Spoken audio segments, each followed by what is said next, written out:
Hello. Yo. Mama could but a bad time. Do right music.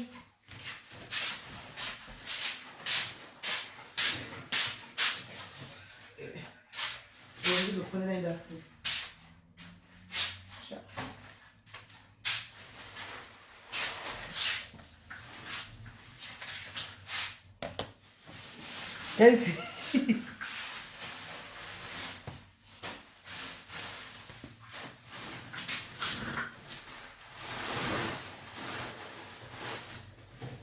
Master Shika.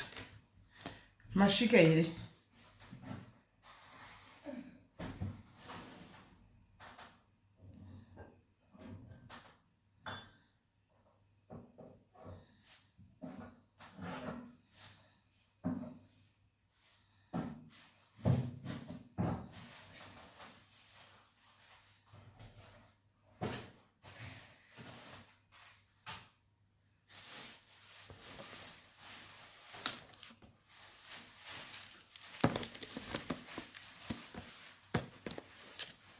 Ndakagara ndakasimba ini. Unoti ndasimba ndakagara ndikutoti ndakagara ndakatosimba kubva papera lockdown ndiyo bhodhi yandatowe nayo. Ndakatosvigamuchira kuti ndo bhodhi yatowapo iyoyo. Ndo yatoyapo. Ndo yapo.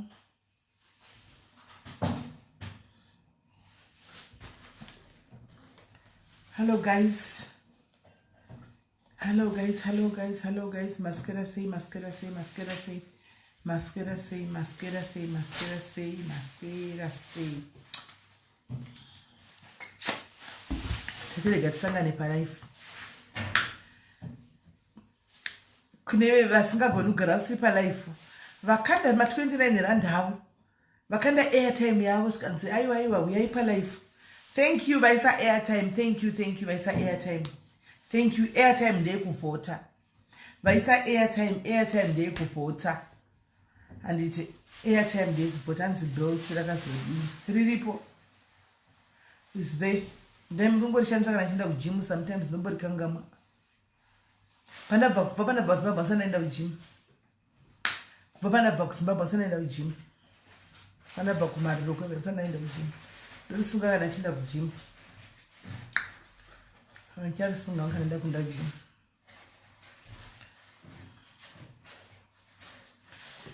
Right, guys. Thank you, Beverly. Thank you, Beverly. Thank you. Thank you. Thank you, thank you, thank you, thank you, thank you, thank you.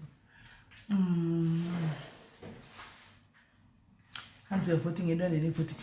Ndaona mutambo wacho wakora.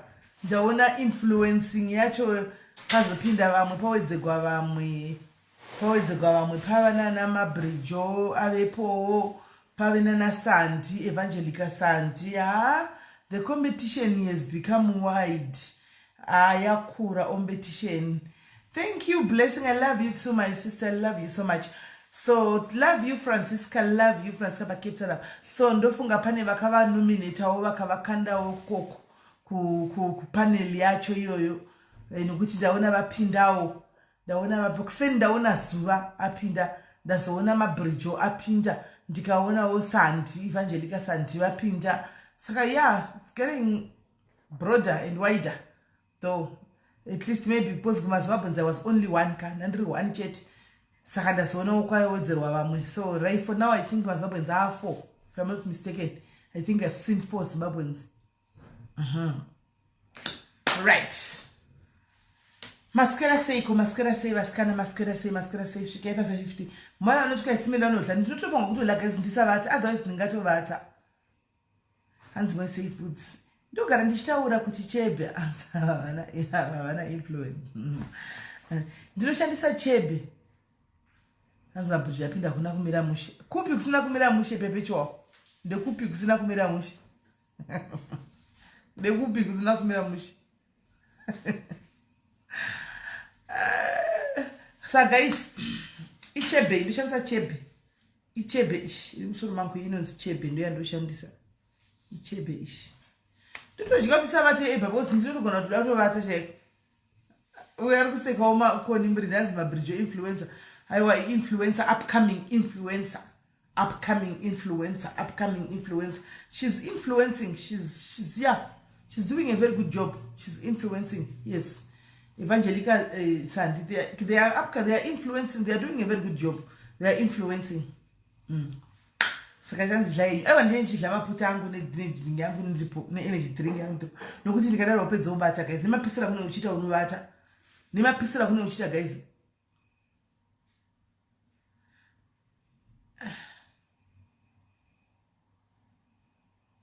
Watokuradzwa ne anzi anenzikunza kukola tichi ndikuchena face oil, ndikuchena face oil ndakatema mama, I think I put it in the bin by mistake.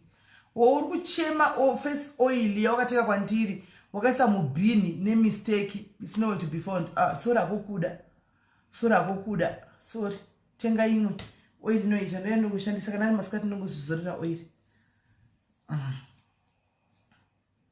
Hands chip music kuzara fake ndo yakaita sei yechebi, yakaita sei fake yechebi ili ndindotoitengesa ngikiri chebe. Noka Evangelica, the upcoming porn star, the upcoming influencer usada which job good, they are doing a very good job. Ish gave 550 guys, gave 550 msada udzikisira vamwe guys zvinonaka. Hasvikeipa 550 guys, ndakakuudzai ndikati ichebe haisi oil, ichebe ndakakuudzai ndikati pane imwe inonzi GD wati iri kupenga nevanhu vanobva kuNigeria ichikaipa mheno inokudza futi bvudzi stereki. Saka ndakati munhu ochona ndisendere, ndio ndakaiona ichizogara musikana bvudzi rake nezuro okusanda nondigadzira musoro. Saka ndakati naye ndobva ndafanira munhu ochona because ane munhu anomupa, ndikati I need chebe please, chebe bata opa, bata mukoma Gordon.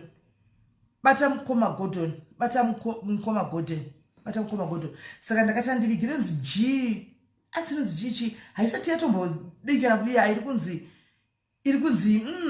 aya bvudzi noti ndazvibvudzi rake munhu avana nogadzira bvudzi havana bvudzi kaimi mahairdress ana bvudzi. Ndikashamuzika nyona bvudzi rake nzuru ndobva nditaridza kati ndikati ko latest dzichangopinda. Saka ndoda kuti ndakatoiorder, ndoda kuti ndione naye fambe naye guys. Muri kuona bvudzi rangu mukazonara kudarika kusvika apa kana yauya ndichakutaridzai ndotanga inini makataristora kuti inofamba svika papi, but inenge iri kutonzi inofamba nebhora futi, handiti maona right. 550 maswera sei guys, maswera sei tasvika panapa guys. I don't know what to say. Tine nyaya dzatakaita kusura nesuro dzefamily, handiti mukuita nyaya dzefamily kusura nesuro pane vamwe vefamily, pane munhu akaishara nyaya yefamily yake, and then umwe munhu wefamily iyoyo anga aripo pafamily achibva ndibata immediately akati SIS MELLY, I also want a life nemunhu anga achitaura. Ndikati why? Zvikanzi munhu anga achitaura uyu is my sister, handitika. Saka mochigara pasi, what you just have to do is to take your popcorns, take your popcorns, you take your maputi, handitika, take your juice, take your tea, take your beer, sit down and listen, right?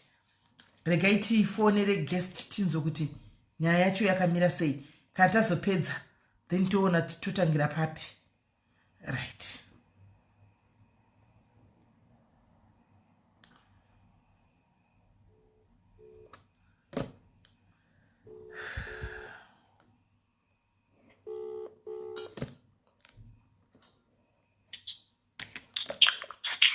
SIS MELLY maswera semadinyo ndandiri pangu wakadiko mnin'ina. aiwa ndinimba makadiyo. Aiwa tiripo right. Sekukumbira kwawakaita live kuti indokumbirawo yangu live, pane zvandawa zvichiitika palive, ndodawo yangu live, tave palive tauya right. Saka unogonako kutaura kana uchida kuzviintroducer wozviintroducer, kana uchida kutangira pagameno zviri kwauri usati watanga kuti uzviintroduce. Pane vari kubvudza dambudzo akazoita reach out kwandiri nezuro akati akakumbira maaccount details. Saka maaccount details ekuti abhadhare mari yemunin'ina uya. Saka takati munin'ina ndondovhura account yemukuru nhasi tigomupa maaccount details acho because akakumbira maaccount details. Hanzi vanhu vese mandikesa, hanzi you people you were casing me, saka I want to pay that man. Saka mari iri kuzobhadharwa kasi haisati yabhadharwa. handimukona. Right, back to you mainini, taurai zvenyu.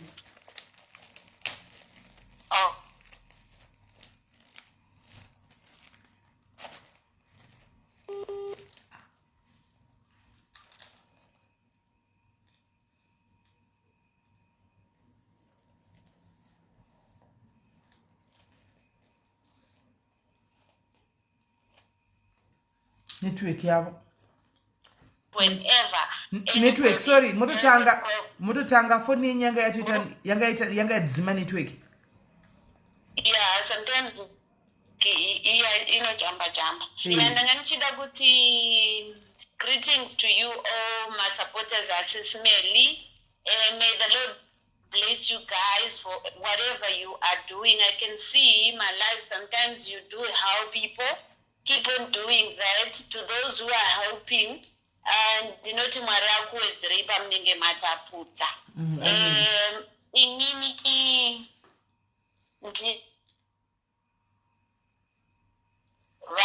vamwe mai vakauya pala Sunday vachiti ivo ndivo mai mufundisi. So nyaya yangu yakamira so. The reason why I come on live is just because ndakabatikana. He was lying.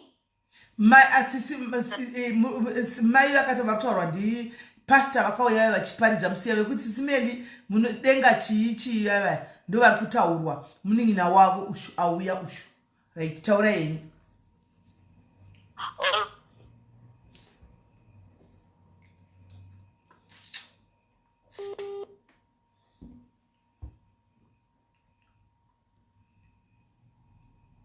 Network yavo. Network.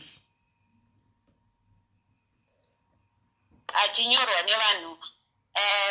Actually, it was really like vanhu vakaona character yake, because kana uri munhu anobva kuvanhu uri munhu ari mai mufundisi, you don't have to judge anybody, because she seems as if she was now judging SIS MELLY.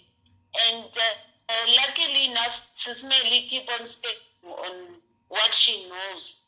And ini ndotoona sita yake mbodi kuti abvume chete zvaanenge achitaura. Hapana pamwe pamunogona kumira here pane network. Alright, handisi kuziva rega ndimire panapa nekuti muri kundinzwa. Yaiko ndozvakunzwika posi kuita ichijamba jamba. Alright. So ini ndichangorelatawo nyaya yangu according to nyaya yakabata yakazoita kuti ndikuconducte SIS MELLY, because hazvina kundifadza. Ndakatoonawo kuti ndiro dambudziko raanaro. That's the reason why I have pulled out of the family. Nokuti iye anotoverera inini, anotori mwana muduku kwandiri. Okay. But one, she like ku ndingati chine chishona. Anoda kutonga. Sezvo muri kuona the way she was talking, and aisiri nzira inotaura mai mufundisi kana uri mai mufundisi. You don't have to judge somebody. Because Bible rinoti do not judge. She judged you. Some applies like the way she judges also me. Right? And so I'm gonna also relate my story. Nyangu yakamira so. Sezvo akataura kuti isusu tiri vana 6. Takagara tiri vana 6. Vasikana chete hapana mukomana. And takazoti nekufamba kwenguva nekukura baba namama vakazosiyana. I think tanga tiri kuma form 3, vamwe vanga vari kuprimary, vamwe vakanga vatopedza chikoro, like my elder sister. So zvakaitika apa ndezvokuti munongoziva zvinoitika kana maparents arambana handiti. And inini also semwana ari number 2, I grew up on my mother's side. Ndakarerwa nambuya. Ndakaenda kunogara nababa namama. Ndofunga ndatori grade 6. So from grade 6, grade 7, form 1, nobva ndaenda boarding school. Ndiri form 3, baba namai nobva varambana. Ini nobva ndambotorwa nasekuru, hanzvadzi yamai. Taitogara tese naiyeyu maimufundisi. Right? And iye nobva azodzokera kuna baba namama. Hold on. Vasati vaanato. Alright. Nobva azodzokera kuna baba namama, but there were problems because vanga vari pa-time yeseparation. I went and stayed with my muningina wa amai. I will tell you the reason why. Zvandiri kutaura nhoroondo yangu because iye auya nenyaya yakanaka chaizvo yokuti ini ndandisingakwanisi kuti ndiuye. I always follow your lives. Sometimes nomboti ndifonere SIS MELLY ndimborelata nyaya yangu, but ndoona kunge ndinozoita disclose some of the information which is happening in the family. You understand? So paakangouya ipapa ndikanzwa voice rake nemapengero aiita, not relating story yake, aitopenga. Ndikati alright, fine, zvakanaka. Atoita hake because I've been wishing kuda kuziva kuti nai vedu ndibetsereiwo. Mirai yakoma. Mani imbopinda mu-comment section, chimbogara mu-comment section uzokufonerai. Hello, chimbopinda mu-comment section tuzokufonerai. Mkomonye achiri kumbotaura. Mkomonye achiri kumbotaura, mkomonye. Saka ndizokupinda mu-comment section tichazokufonerai kana apedza. Pinda mu-comment section. Musafoneko zvinezvi, mkomonye achambotaura nyaya tizokufonerai kana achinge apedza. Alright. Handei mberi. Okay, SIS MELLY. So azondipa magatsi ekuti inini ndiwanewo a little bit of my ideas or justice from some other people. Because inini manje, I think it's been almost like 8 to 13 or mwana 12 years. I've been living with strangers. I'm gonna relate my story, right? Zvadaro izvo kuti ndakagara namainini. Ndapedza kugara namainini, ndakanyora form 4 ndichigara namainini. And then ndikazotorwa nasekuru vangu. Ndatorwa nasekuru, I didn't stay long kuna sekuru. Noma ndaenda kuBulawayo kunogara naambuya. Ndoda kuti munatsoteerera nyaya yangu kusvika pamagumo. The reason being why ndichinarrate all this so that kana vanhu vakuda kujaja kuti who is wrong, who is right, who is feeling the pain in the shoes, they will understand the reason why I've said that. So ndagara nambuya kuBulawayo, angari mbuya munin'ina wa mbuya vanozvara mai. Ndakambogara pandadzoka kumba because mama nababa vanga vatorambana, but mama vanga vaiendawo nevanin'ina vavo kunotengesa nekuita basa munongoziva all those days kuti vanhu vaimbobuda vachienda kuna South Africa, Joburg, wherever vachitsvaga kuti vasanganisa nditi. Saka it happens that kuti ndadzoka kudarowo ini ndapedza kunyora, I had that feeling yekuti the background which we had with our parents, I need it back. So I stepped in on helping my mother. I was very young at that time. Ndakamira ndikamhanya ndikakwanisa kubetsera mama so that we can get a foundation. Anditi muri kuona. Saka ava vamwe vana vakanga vasara kuna baba, they came kumba. I think mama the first house yakatengwa, it was a 1-bedroom house. Taigara mu 1-bedroom house after yokuti baba namai vaparadzana. Anditi maona, I keep on working. Ndaisevenza ndichivatengera hembe ndichivachengeta, and also I was just standing that thing yekuti ndivhare gap yababa to the other parent. Anditi maona, and zvadaro izvo futi ndichirelata back pakukura kwangu ini ndakakura ndiri munhu anosevenza ndakakura ndiri munhu wewe yakanga ari active zvokuti zvimwe you don't understand kuti active wangu at that age yakanga ichibva kupi. And some of my siblings vamwe vakaripita vafoira machikoro vakaripita. Inini I did not get that opportunity because I stepped in kuti ndibetsere mama so that we can have the foundation yokuti tivewo vanhu pane vamwe vanhu handiti muri kundinzwa. Saka to cut the story even a little bit short, ndisingadi kuti ndizanganise nedzimwe nyaya dzinozopedzisira dzaita against me. Ndichangoti dzimwe dambu I won't go deeper zvakanyanyisa. Saka ndasevenza kudaro, we moved out from 1 bedroom to maybe 5 bedroom. Ini ndisati ndauya muno muJoburg, I was very responsible. Zvaanoziva naivo maimufundisi kuti sisi vedu munhu akatibetsera kuti tive patiri apa. Although pasina ari kuzvibvuma izvozvo, muri kundinzwa sisi medu. Inini ndakashanda. Even kuna Mauritius, I went there. Ne-age yandakanga ndinayo. Number 2, I never had that time yokuti ndive munoziva time yevasikana yekuti umbotambo chimandara chako. I did not have that time because yes, I was already responsible. Muri kundinzwa. So zvimwe zvinhu zvakawanda handina kuzvitarisa mukati meupenyu hwangu kuti what is it happening in my life, because I was focusing kuti tive vanhu pakati pevamwe.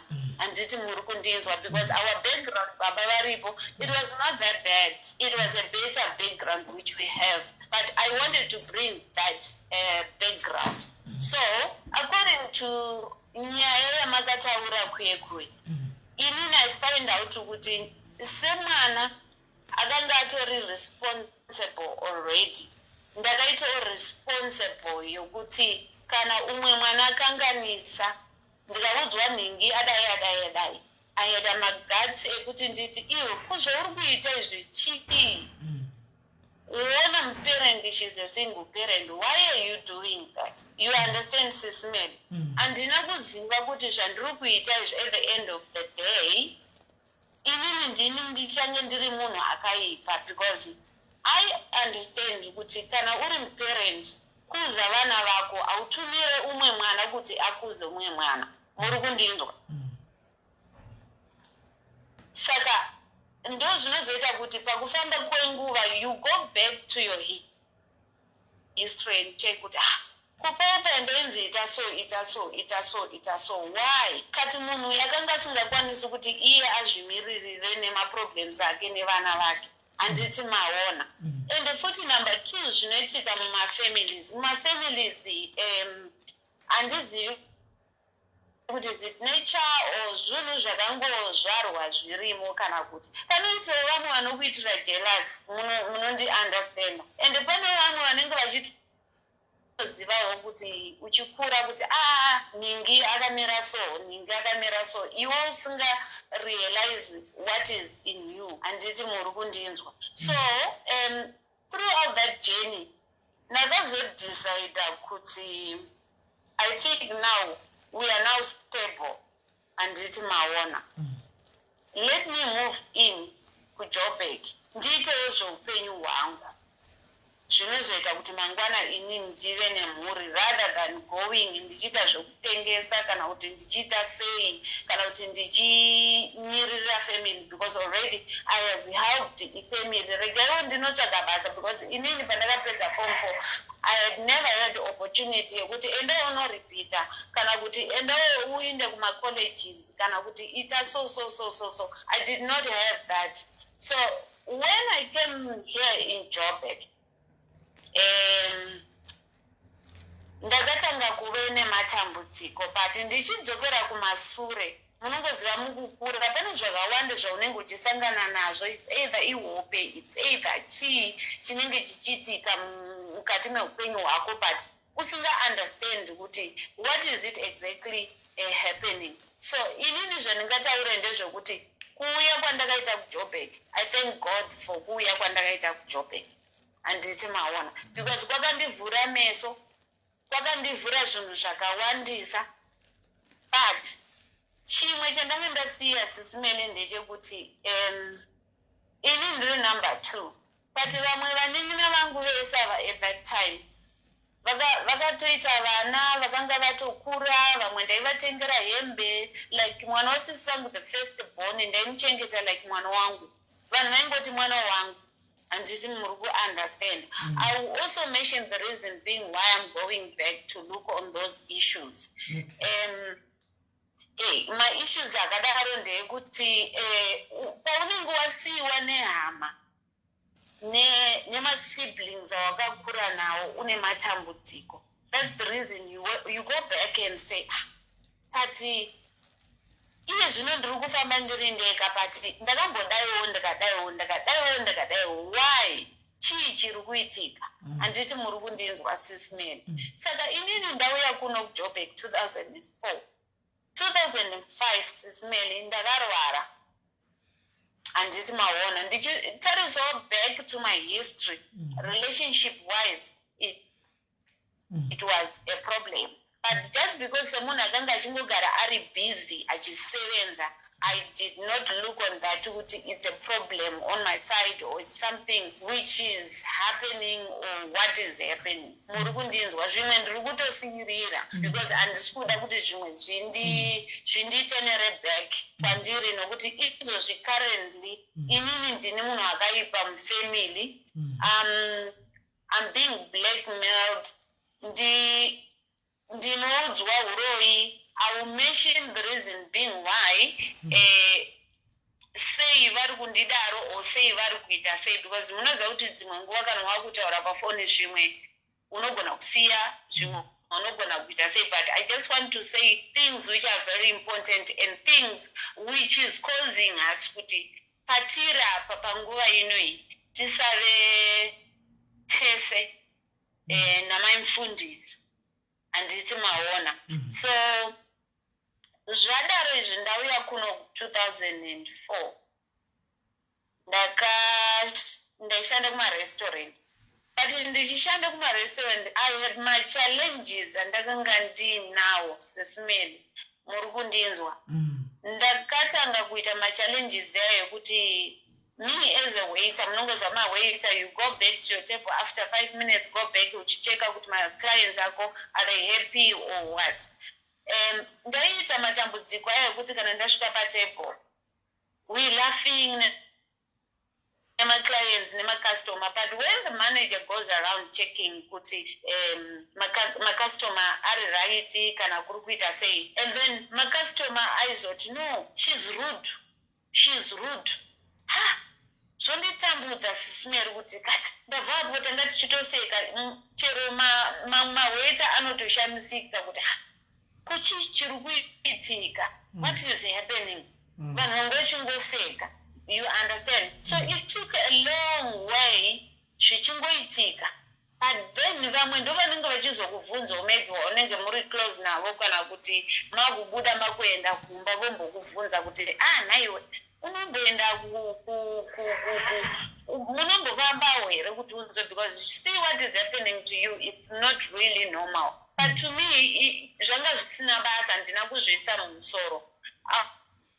I will go back as well as a family background. It's family background yedu. We grow up in a Seventh-day Adventist.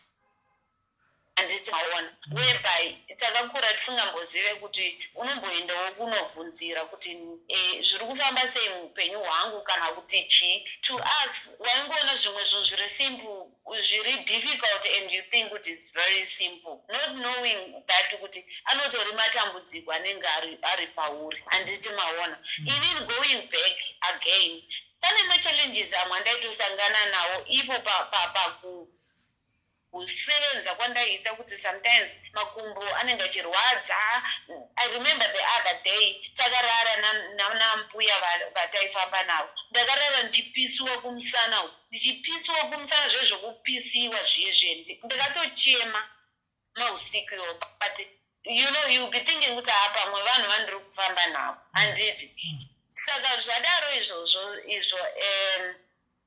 2005 sisimeli ndakarwara ndarwara ndakanga ndine chinhu chaifamba pahuro chichidzika chichifamba saka people they thought kuti maybe ndine flu vanhu vakatanga kutondipa mawhisky ekuti maybe tot of whisky ndimwe pamwe zviite zviri nani but it did not change SIS MELLY.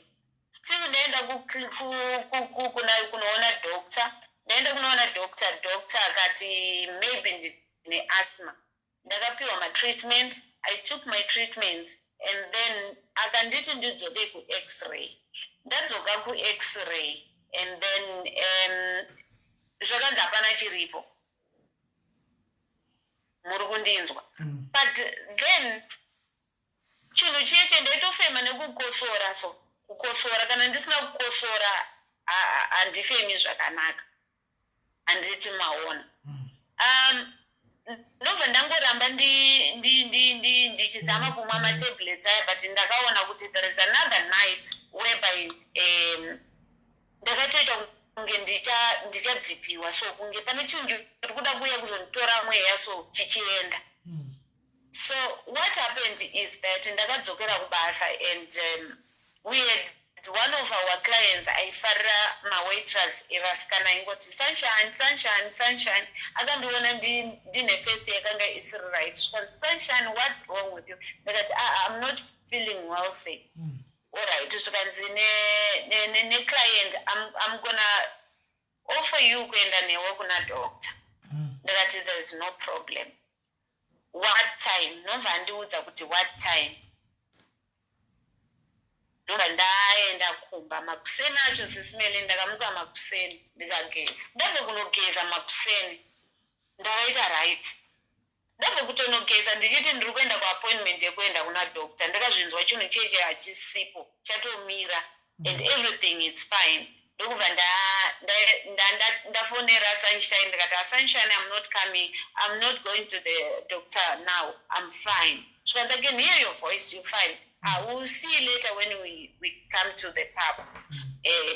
Ndobvakazouya pandakasvika kubasa everyone was happy kuti you look better, your face look better, even the client when he comes in the evening he was saying you look better.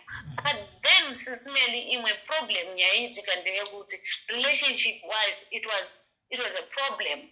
It was a problem SIS MELLY handidi kureva nema but inini I did not look on that because ndandiri munhu uya anoda zvokusevenza because ndaiti ndikasevenza parestaurant apa ndogona kungobuda mangwana kana ndiri off ndonotsvaga rimwe basa kune rimwe restaurant ndoiwana fundowana rimwe basa meaning that I used to work on two restaurants ndaifarirwa nemaclient zvezvo kutoti client inogona kusvika kuti you don't deserve to work here pamwe ndotooffiwa basa rekuti after work ndogona kungenda like while I was on that restaurant I used to work in the evening kune imwe cosenda yaiita zvokungotengesa maholidays and all those stuff saka ndiri munhu uye akangokurawo achisevenza which everybody wemumba knows, my relatives knows kuti mwana uyu mwana akakura achisevenza mwana akabetsera mhuri yake mwana akatora party kune muparent akareplace the other parent who was not there. Vana ava ndakavachengeta SIS MELLY muri kundinzwa hapana vana vaipfeka hembe dzakanaka semasiblings angu. I went all the way. I could not save money. Indakabva kuZimbabwe ndichiziva kuti mumba munotengwa chikafu whether mai varipo kana kuti havapo. Ndakabva kuZimbabwe ndichiziva kuti mabills emba anobhadharwa.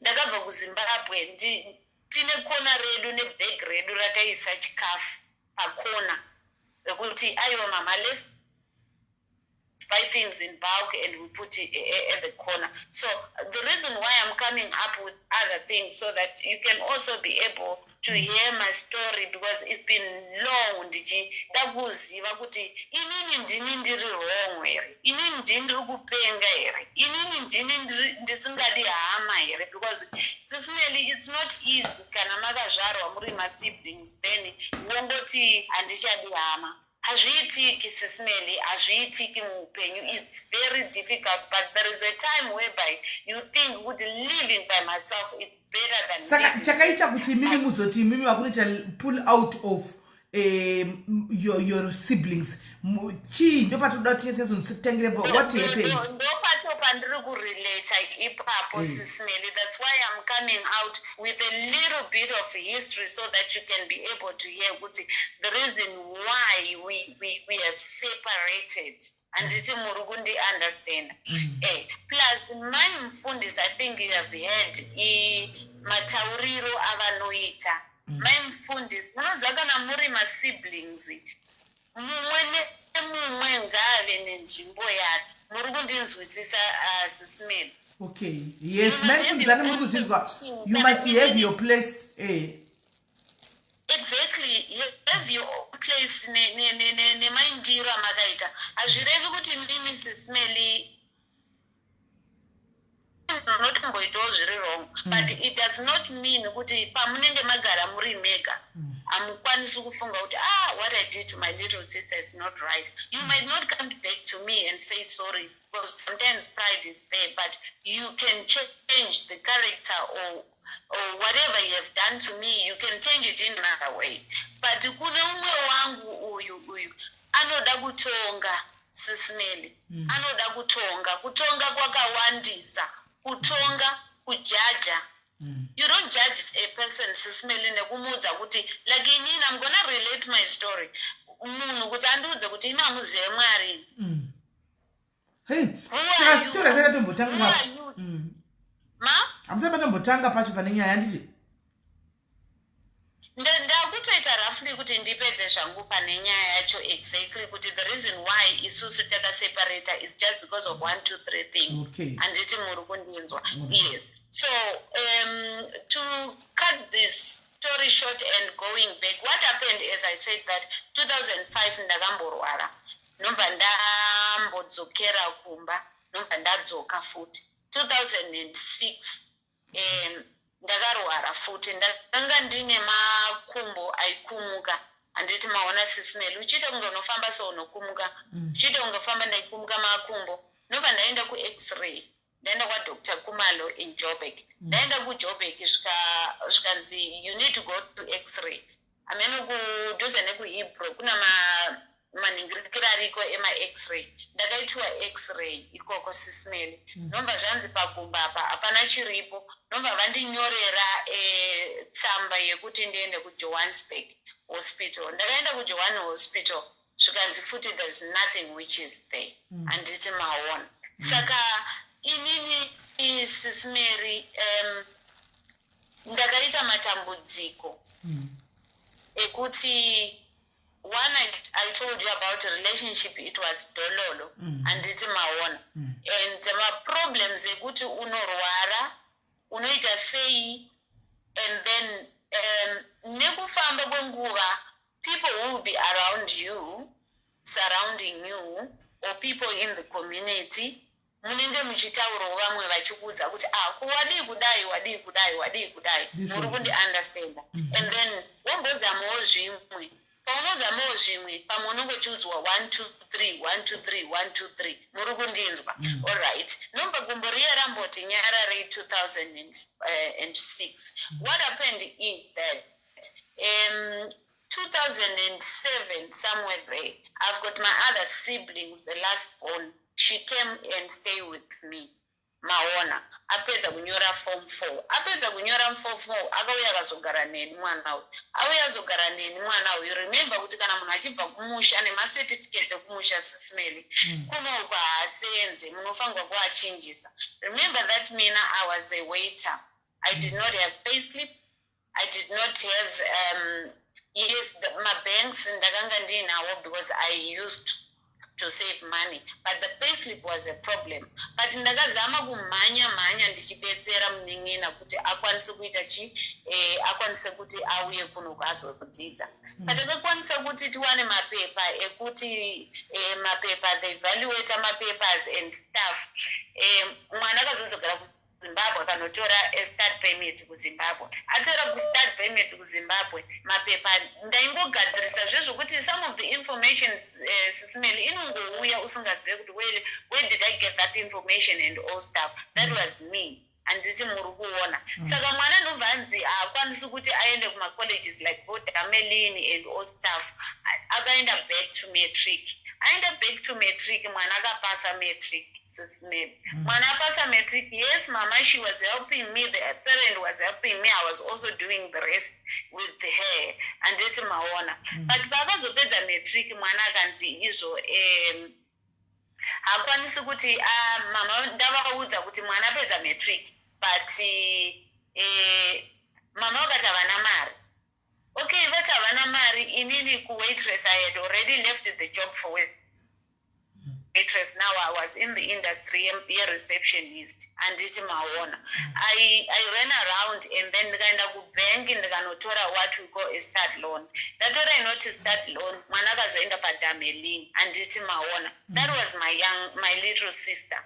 And inini mwana uyu ndakanga ndichimuda semwana, ndikamutora semwana wangu, and it's muruku understand. The reason why I'm bringing these issues, ndoda kuti muzive kuti nyaya dzindere nyaya iri kubva kupi, although it's a long story, but I'm gonna make it very short. Anditi maona ndagara nemwana uyu akanga achitoriwo nedambudziko rake raakanga anapo sisimeni of which randisina kudiwa futi kuti mwana uyu akanga ane maperiod pains lawana akanga ari very serious yekuti sometimes I just used to pray for her. Ndakabata dumbu rake ndichimunamatira. Anditi maona inini from the background yeSavada when pandakauya kunoku ndaigara nasekuru ndakatanga kuenda kurema. I was also a Christian. Ndainamata sisimeli anditi muri kundinzwa. But zvinoitika muupenyu ndezvekuti isusu tiri vana atizive kuti kumashure uko nekumashure uko kwanase kurunana sekuru vedu what was happening anditi muri kundinzwa. I'm just gonna cut the story kuti ive very short.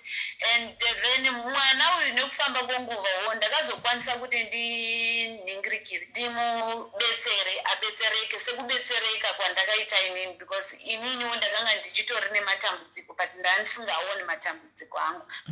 Ndakatonzongobetserwa. Munoziva kuti sometimes Mwari nevadzimu vanogona kungotumira somebody ouya mulife yako just to show you kuti hey, wake up, can't you see kuti zvinhu zvakaita sei. Hence I have told you about relationship wise zvakanga zvakatongondiomera and my siblings mamwe ari younger than me akanga atori nevana vahombe ini ndanga ndisina mwana anditi maona. So they came a guy wandakadhetana naye. We had that thing yekuti ini ndikati mukomana anombouya oenda something like that. But that person is the one who showed me kuti no, there was something which was there chinondiita kuti upenyu hwangu husadai muri kundinzwa sisimeli. Saka kwandakamboendawo ndakaenda ikoko munongoza kana uchirarama necommunity nevamwe ukaona zvaunoona unozofona kuti ningi zvinhu zvakamira so uzonza zvakadai wadii kudai anditi maona. And the other problem yokuti inini I was being used kuti ndikuze mwana uyu kuti you stop doing that. And also kuma-families zvinoitika kuma-families kunenge kune vamwe vana vekuti whenever you discuss something iye wanenge achitocomplain achiti but apa inini ndikadai ndikafona ndichitaura dambudziko rangu zvinozodai kana vanhu vacho vavepo that person pretend as if haana macomplaints. Anditi muri kundinzwa zvinoitika even kubasa chero everywhere. But mumafamilies zvinoitika zvokuti munhu anenge achicomplaina kuti inini ndikataura matambudziko angu handina anondinzwa ndinototukwa. Saka there is a time whereby I realize maybe kuti ndingati being used, I don't know whether is it a good word to use kuti being used. Pane zvandakarealize 2008 ndambobetserwa. Unoziva kuti muupenyu sisimeli unokura kana pane chinenge chabviswa pauri dzimwe nguva unogona kutoita semwana ari kukambaira okambaira omira ofamba. That's jeni yangu inini yandakaita inini I've went jeni inorwadza iri kuii ndakabatikana smell. I'm not even narrating it exactly the way it is. Muri kundinzwa ndiri kurarama upenyu huya hunorwadza smell wokuti if I look back I don't know kuti nditi ndizviuraye kana kuti ndiite sei, but I've got a child and 12 years. Mwana uyu ndakamutora after that guy came into my life and just tell me kuti iwe can't you see kuti unenge ukambodai 1 2 3. Ndikati really no. That same year so, after that year so what you are saying is makabuda mu family makakonana nemnina wenyu uyu nevamwe manina venyu because of chicha kucheko atina kukonana sisimeli because of what is happening is that it's only me. I don't know vamwe, but it's only me. Anditi ndiri kunareta kuti 2005 ndakamborwara, 2006 ndakarwara. Saka zvakazoitika after giving birth ndezvokuti inini ndakarwara sisimeli. Muri kundinzwa 2013 after giving birth pamwana wangu ndakarwara. Ndarwara sisimeli. Ndingati chiko. Ndingati ndakarwara zvezvo kuti zvandaikudzai zvokuti 2000 zvandakamboita gumbo 2006 ndo zvandakaita again anditi maona ndaita gumbo again ndadzokera futi kumadoctors hapana chakaonekwa kumadoctors but living with people vanenge vakukudzwa kuti wadii kumbofamba pa wadii kumbofamba pa wadii kumbofamba saka inini I'm just gonna be like kutaura chokwadi anditi maona chokwadi achiputsukama. Problem yakaitika ndeyekuti inini since 2005 nepamwe pandaimbofamba ndaingoudzwa kunzi une mudzimu. Muri kundinzwa sisimeli une mudzimu but inini ndanga ndisingazvikoshesi semunhu akabva kupi munhu akakura tichienda kuchechi yesavata. We did not know of that. But nekuramba ndichienda muzvipatara ndichienda kupi ndichiita ma-x-ray pasina chiri kuchinja pasina chiri kuitika anditi maona. Ndakazoti zvadaro izvozvo sisimeli ka ndakatanga kurwara 2013 but pandairwara 2013 ndakanga ndine umwe munin'ina wangu wandakatorawo futi before uyu muduku asati auya wandaigara naye but akazopedzera kuendawo futi kunogara nemurume wake but akasvikira kwandiri anditi maona uyu mwana wandaichengeta ndiri kuda kuti nditaurawo nenyaya yekuti it also involves the topic which you were talking that same day anditi iye yaari kuuya panapa achiti inini ndini ndangoita out of the family zvisina tarukano or zvisina reason. I did not hurt my family just because hapana munhu sisimeli anomuka makuseni asingadi vabereki vake angomuka achiti inini I just want to live my own life ndiri ndega. It's very difficult anditi maunenge watoona kuti hapana ari kukuda kana kuti hapana munhu ari kuda dambudziko rako kana kuti hapana munhu ari kuda kuti iwewo ubudirire because they know kuti there is potential. So if we help this person akutambudzika iye zvino izvi it's gonna be a problem. She's gonna go back to what she was doing before because inini vana ava ndanga ndichivachengeta sisimeli. Problem yamaimfundisi ndei? Problem yamaimfundisi sisimeli inini ndingabvunzewo maimfundisi problem iripo navo inandizive. Muri kundinzwa sisimeli? Handina kutadzira inzwa nyaya yangu sisimeli handina kutadzira maimfundisi but I'm coming to the main point. It's not only maimfundisi chet, my siblings, all of them, my parents as well. My sister my sister background tukunyaza understand anditi kuti makarwara handitika mukabatwa chivanhu chinozviita kuti unosemwa nevanhu nodii handitika kusvika wazvitsvaga handiti saka masemwa imimowana chivanhu imimi handitika ko masiblings enyu apari kukwana paipa chivanhu chamakabatwa nacho ichi kati SIS MELLY kana warwara iwewe are you not supposed to get support from vabereki kana kuti masiblings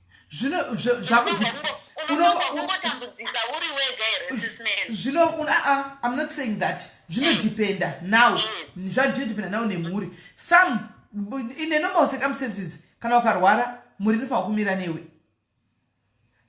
but inini SIS MELLY alright SIS MELLY nzwa nyaya yangu inini ndakarwara ndaigara ndichingoripota ndaenda kuchipatara ndaitwa ma-x-ray nothing was there handiti hapana munhu wandisina kufonera SIS MELLY I even went to nana mainini vana sekuru munhu wese muri kundinzwa SIS MELLY ndakaudza munhu wese because it's not easy SIS MELLY kungopinda another character yawakakura usingazive muri kundinzwisisa ini semunhu akakurawo kuchechi ndaidawo vanhu vainditumira mabhaibheri kana kuti vaimboti aiwa handei kuchechi ina even went SIS MELLY kusession yapastor Chris saka apa vanenge hama dzenyu hadzina kana kumbokuvhira dzambokupai support yekuti pamairwara vaifona vachiti how are you SIS MELLY not even one day not even one day SIS MELLY not even one day SIS MELLY I was by myself. When last did you speak to your family?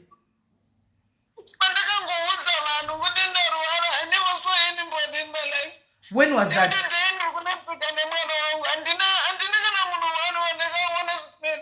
When was that, my sister? When was that? Sorry? When was that? It was 2013. So from 2013 up to iko zvinezvi amuna family 2010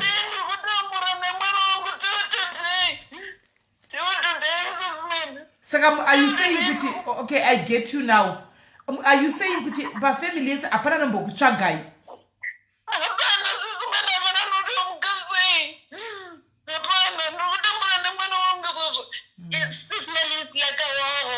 I feel the pain sometimes narrating a story when you are hating inonetsa ubuda. That's why I had to ask you my questions, my sister. Kuti nyatsonzwisisa kuti problem lepa because manga muri kupa nyatso kuti mupati dyo mamuri kutsadza kunyazo kuti kubva zvandarwara vanhu vakanditiza mamuri ngotenderera ndosaka ndati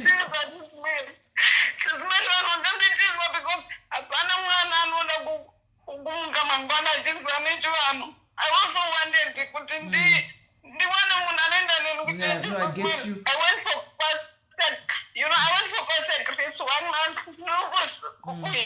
I hear you.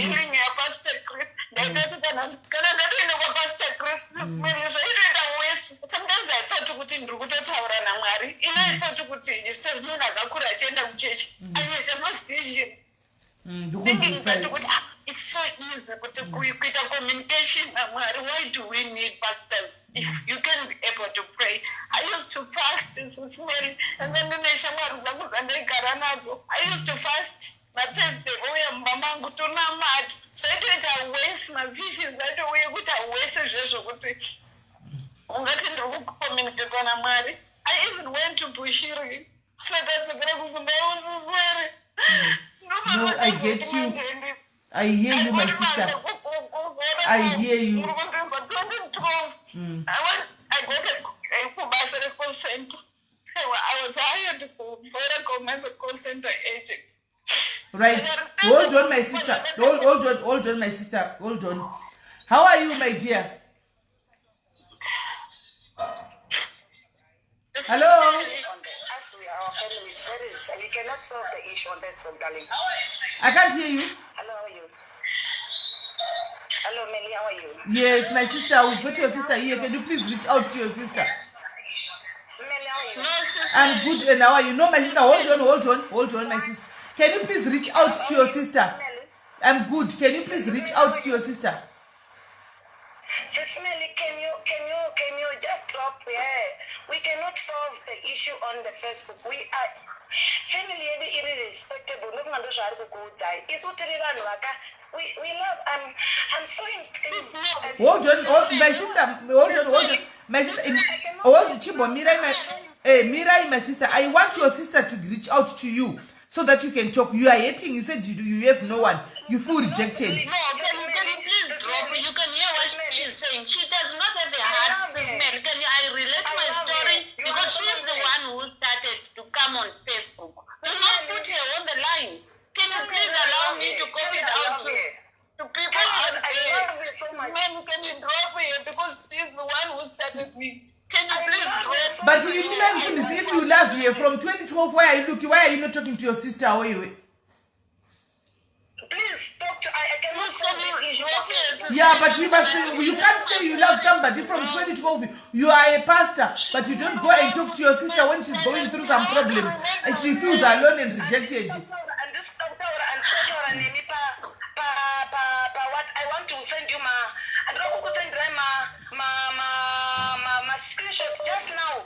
I want you to read those screenshots just now for the last one. I just want you to read them. I don't want to talk this issue I don't know, Sis Melly, why did you bring that person here?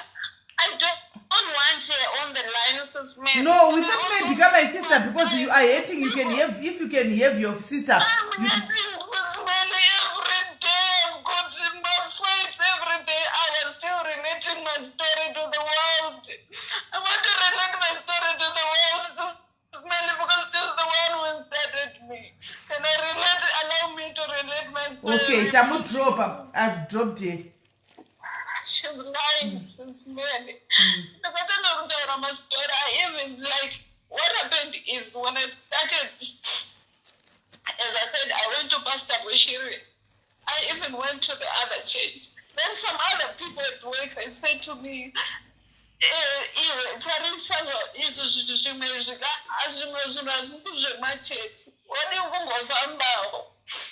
ndakatanga kufamba ndisisimere even mumaprofita ndikasvika mumaprofita vanditi aiwa haundinovane unofanirwa kuenda kune vechivanhu anokubetsera vati vane mwepo dziripo dzakaiswa pauri muri kundiandakuenda sisimere ndakatanga kufamba sisimere ndiri ndega ndichifamba nevanhu vandisingazive.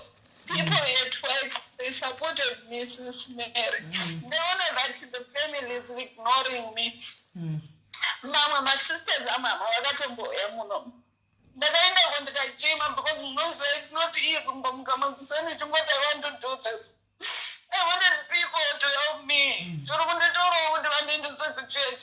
There's nobody. I can't do me. I can't face. Some other people are not for them. Wake up, let's pray. But then Mushaka and one. Murundinzo. No, but the one of the Sis Melly. Challenge should be done down here. Maona.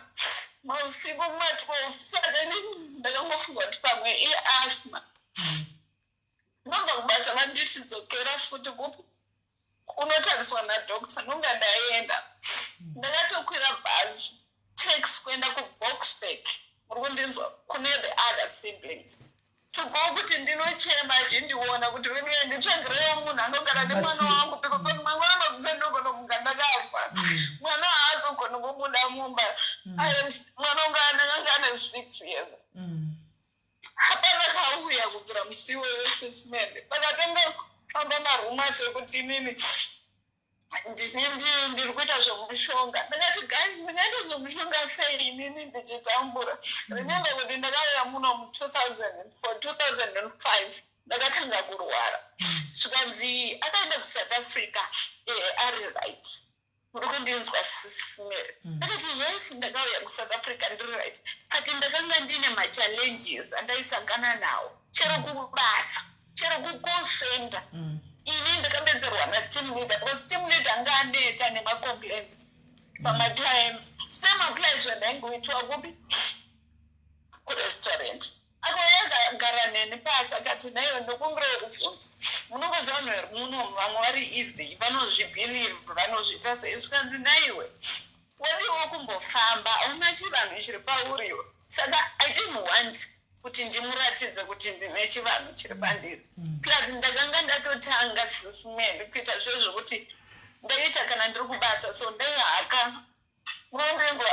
Nina makumba anga akazvimba kumba ndopandakatangira ipapo. Uye akanga ari gospel ndaitomutumira makumba akazvimba kudai. Ndichimutumira mafoto kuti ona makumba angu akazvimba. Ndikazindipoti sizimera akauya kwandiri kuzondimetsera hapana. Iye aimufundisa. Aitiudza vanhu vanenge vachida kutaura neni zvonzi regai kutaura naye uyu. Anoroya. Urida kupedzisira wakuita zveun'anga zvaanoita izvozvo. Muri kundinzwa SIS MELLY. Aiuya muJoburg SIS MELLY. Iye uyu maimufundisa. Aiuya muJoburg SIS MELLY. Vachihoda vachienda kuNamibia vachihoda. Hapana kana aenda kusvika kumba kwangu.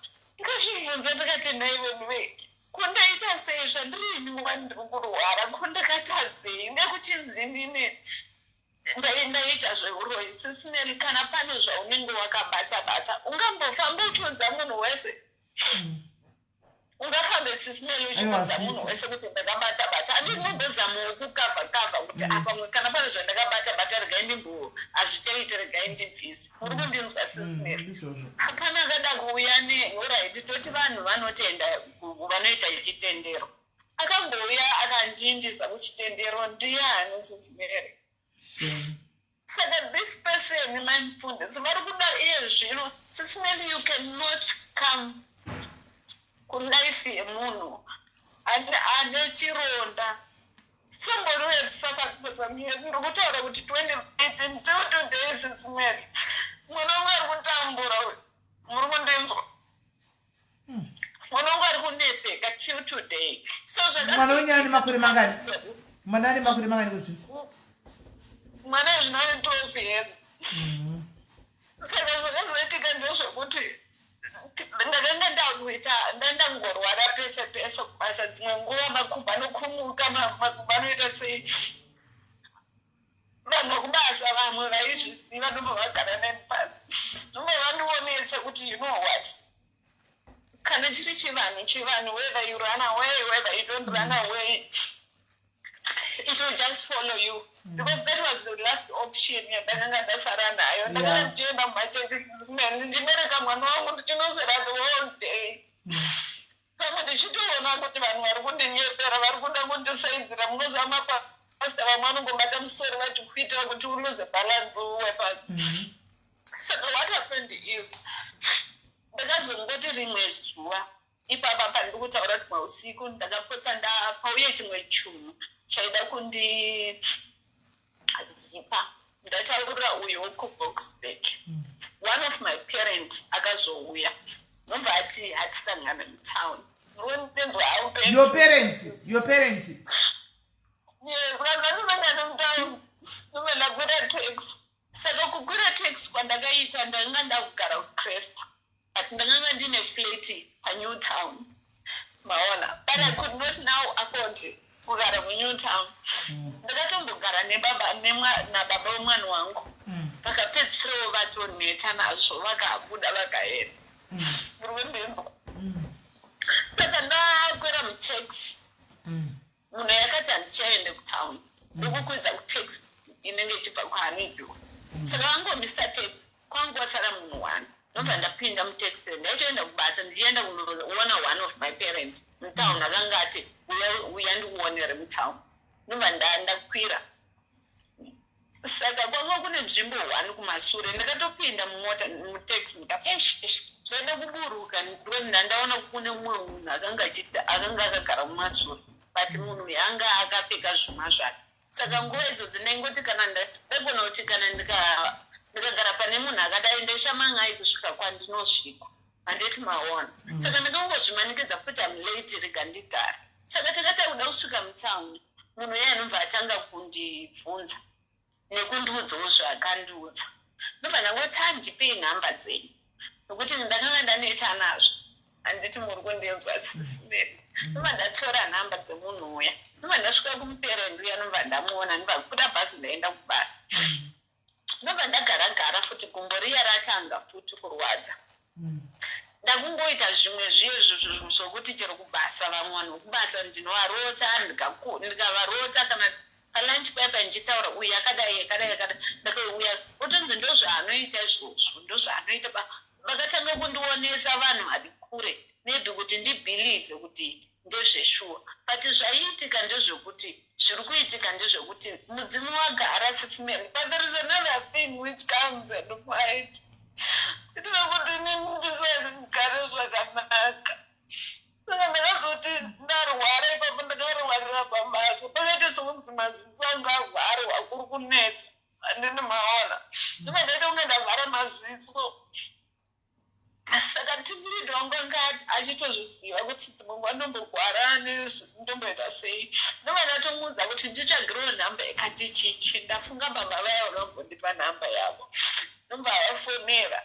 Ndakangovafonera ndichitaura navo ndobva ndaita kunge ndavhugwa maziso. Ndakatomubvunza ungatuka ndanga ndiri kwanga kuti naya kunzwa kwanga uchinaya zvikadzinowa. Saka musi iwoyo ndomusi wavakandiitira release vakandidraftira leave yangu ndikaenda kunobetserwa 2016 handiti maona ndabetserwa 2016. That thing yaiuya ichindidzipa sisimeni hainambozoitika because baba vangu vane process yakatoita for almost a year, the whole of 2016 vakazondipedza the whole of 27 ndikaita right sisimeni ndikasimba ndikaita sei. But what happened ndezvekuti havana kukwanisa kuti vavhare chikamu chese because vange vachibva kubhla wayo ini ndobva kumashona left zvikazizwa aiwa unofanga unopedzera kumusha handini maona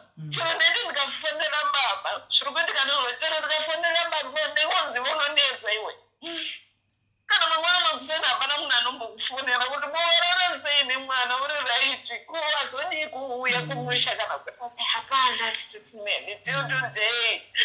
Saka ndakazoita mistake yekuti I can't say kuti it's a mistake because munoziva futi ka nyika yaipa ine vanhu vakangosiyana siyana. Ndikafunga kuti ndapedza ndikazoenda kuZimbabwe ndinonosvikira kunani ndinoenda kunani. No one wandaiziva kuti andibetsera because uri munhu ndakafunga kuti ndakamuwana mutext handina kumbopiwa any information naanybody kuti vadzimu vandiratidza kuti ndiye munhu anondibetsera. Zveshuwa sisimeli munhu yakandibetsera ndiri kureva nhema. As I am saying kuti inini ndiri munhu akakura achisevenza sisimeli. Ndakambovhura shop mutown zvimwe zvinondirwadza. Ndakambovhura shop mutown ndichitengesa bhutsu nemahandbags. 3 months. 3 months zvinenge zvifamba zvakanaka. After 3 months ndiyefamba sisimeli ndobva ndavhara. Unobva vatemwe shamwari yangu anga ari kuUK. Umwe nditonga masuitcase 2 akanga akazara mbacho. Ndoma ndambotanga ndichitengesera mumba ndaisa paFacebook kuti vanhu vaibva kuZimbabwe. Ndikaita chunu zvimwe zvangu zvaingouya zvinongouya zvega. Ndakagara chero vamwana ndinosanganiswa navo vanongouya vamwe ndenchitoona kuti apa hapazi pastage yangu handiti muri kuona. Zvadaro ndinobva ndatengesa mbatya dziya. Then I decided kuti zviri nani futi ndimbodzokera mutown ndinovhura kashopu handiri kuna mashopu madiki ayo ekuma-3000 something. Ndinobva ndaisa mbatya imomo sisimeli zvese zvandenge chimboita ndendiri kubara. Sendaenda kubasa ndopfuura nemushopu ndichionesa kuti itasoita so zvimwe zvinombovaya 3 months 4 months after 5 months tololo handiti muri kuona. 2012 ndobva futi ndagara pasi ndobva ndati ndaregister company yangu. Saka ndaideliver maveggies mumarestaurant. Ndaitanga nekudeliver maveggies ndisati ndikachaisa na1 ndoya ndorara 1 2 3 4 ndoenda kucity dip kunohodwa maveggies. 8 o'clock ndomuka ndoenda kunodeliver marestaurant. Zvaingondiwira so since zvichingondiwira semunhu akakura achishanda handiti muri kuona sisimeli. Ndikuda kuti ndikuudzei kuti the reason why ndinende handisi kuziva kuti mafundisi kana vachindinamatira vachitadza kuya mamangu kuzondibvunza kuti sisi ahendi kuti muri kurwara kana kuti muri kuita matambudziko akaita sei. Sisimeli there's no way I'm going to partner with people wakaku reject. Like I was rejected for some years. Vamwana vanochata vanoma siblings vangu andiudzwe. Like iyeyo ndiri kuti ndakaendesa kutamaneni ndakagara naye mwana iyeyo. Ndakazongowana mubatiza aenda kwavari vamwe vamasiblings kuBoxburg. Hapana kana parent akavhunza kuti ko mwana wangu uchigara naye kubvira matric. Apasa matric kwaidiwa imwe start permit. I ran around again. Kukatongoda rumors yekuti mwana ndamudzinga aenda kunogara papark station. SIS MELLY who can ndingadzinge mwana wandakamhanyira kunotora study loan, mwana wandaitira work permit, mwana wandakavhurira medical aid inondisina. Mwana wangu haana medical aid, ino handina medical aid. Mwana ngandizure SIS MELLY nokuti ndiri kunetseka ndakarejectwa nemaparent vasina I can see. Guys, our sister is suffering from rejection from family, guys. She feels rejected from the family. But ndada kuvhunza SIS MELLY. All right. Inini ndoda to the world because this person is the one who brought the whole issue. And did him in a teacher and the garage is now with anyone with okay. So the banana over the gamba in SIS MELLY. Panduti ndakambobetserwa ndikaita kunge ndoita right. Saka I think chinhu chafuti takatanga kudzoka. That's when I realized kuti no man, this is a spiritual thing. It's not kuti ndorwara nemwoyo. Ndikuti ndaitomutswa ndogara zo kana ndapinda chinhu chinoda kuzwa ndiziva SIS MELLY.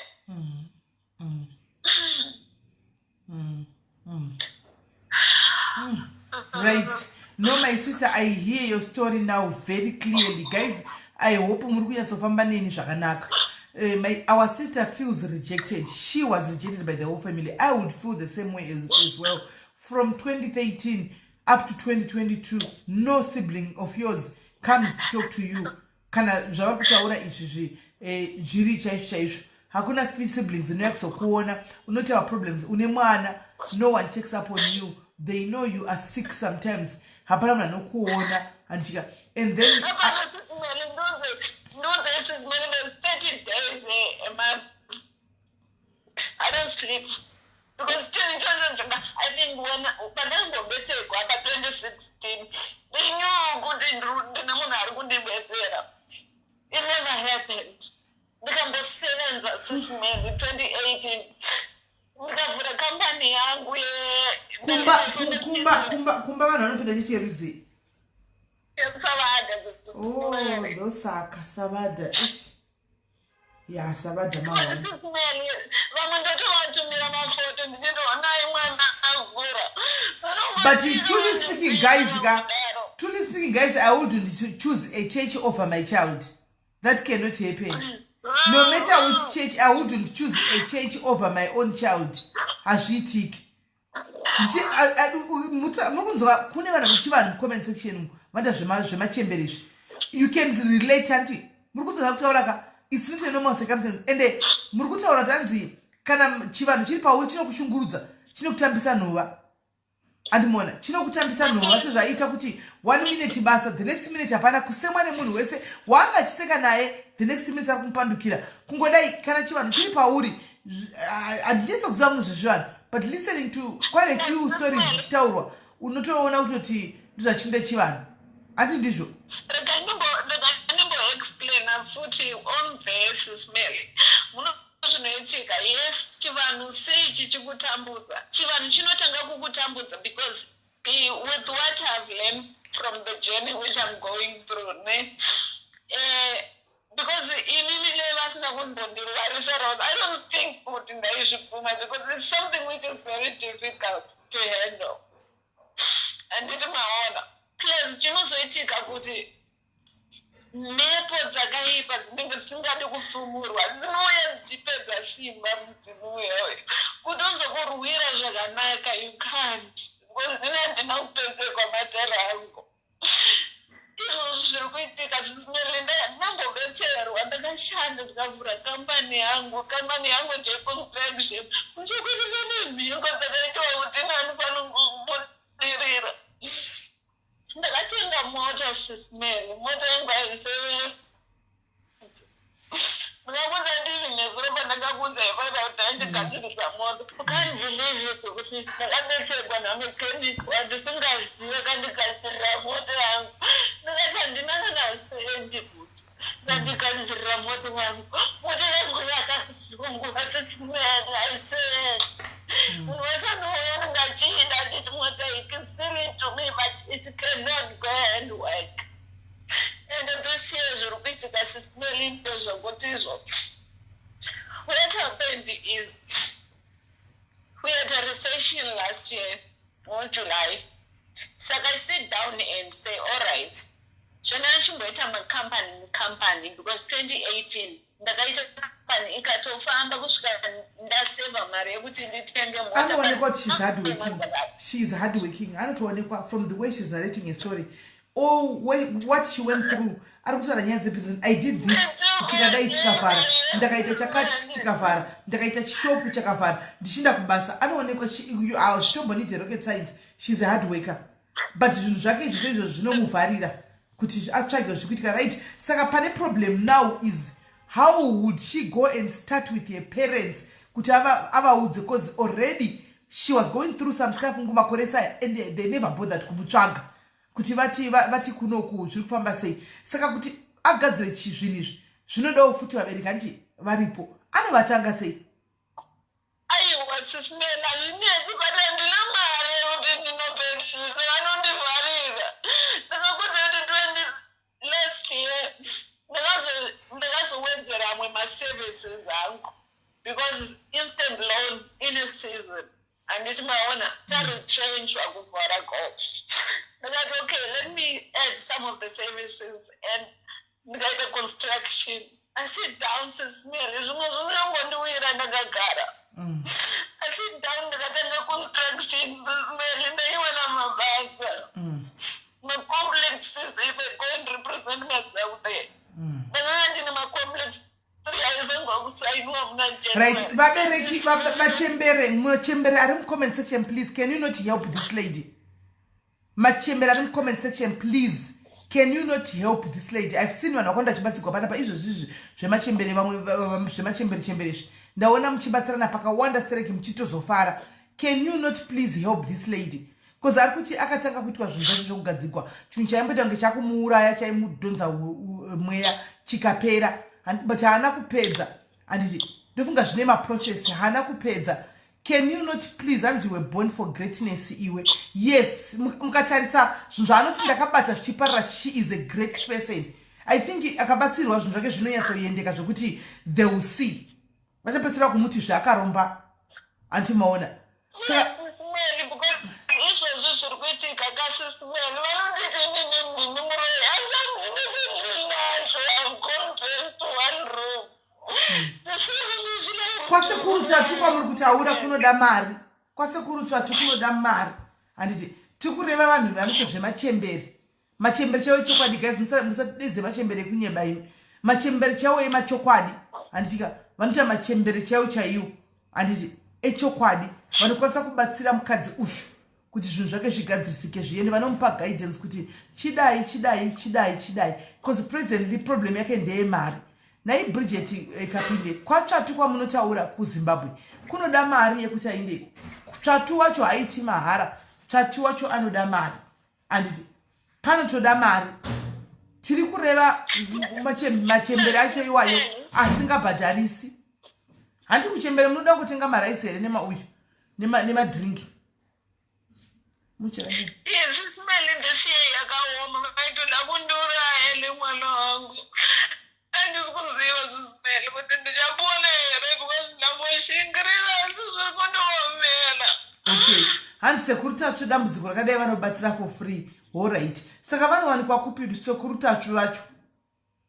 Makoresera munovaita security acho yenyaya. Security acho vacho vanowanikwa kupi guys? Security acho vanowanikwa kupi? Mune namba dzesecurity acho here kana vachigona kumubatsira for free security kwamuri kuita? Vanowanikwa kupi? Tipewo namba dzesecurity acho. Tipe mukoma wedu vainangeko.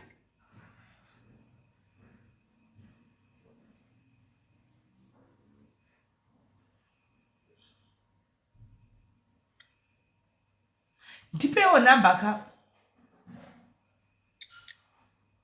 hanzi ngandinozoziva kupi kwanoyezoinda kupi kwasi kurutasuzve kwabata vareko ukuzimu. And I'm not giving any advice. I'm just saying kuti anobatsigwepi. She's an adult mukuru kuna mai mfundisi. Muhombe kudarika mai mfundisi. Mukadzi mukuru uchu. Anditi saka sekurutachwa vanowanikwa papi sekurutachwa.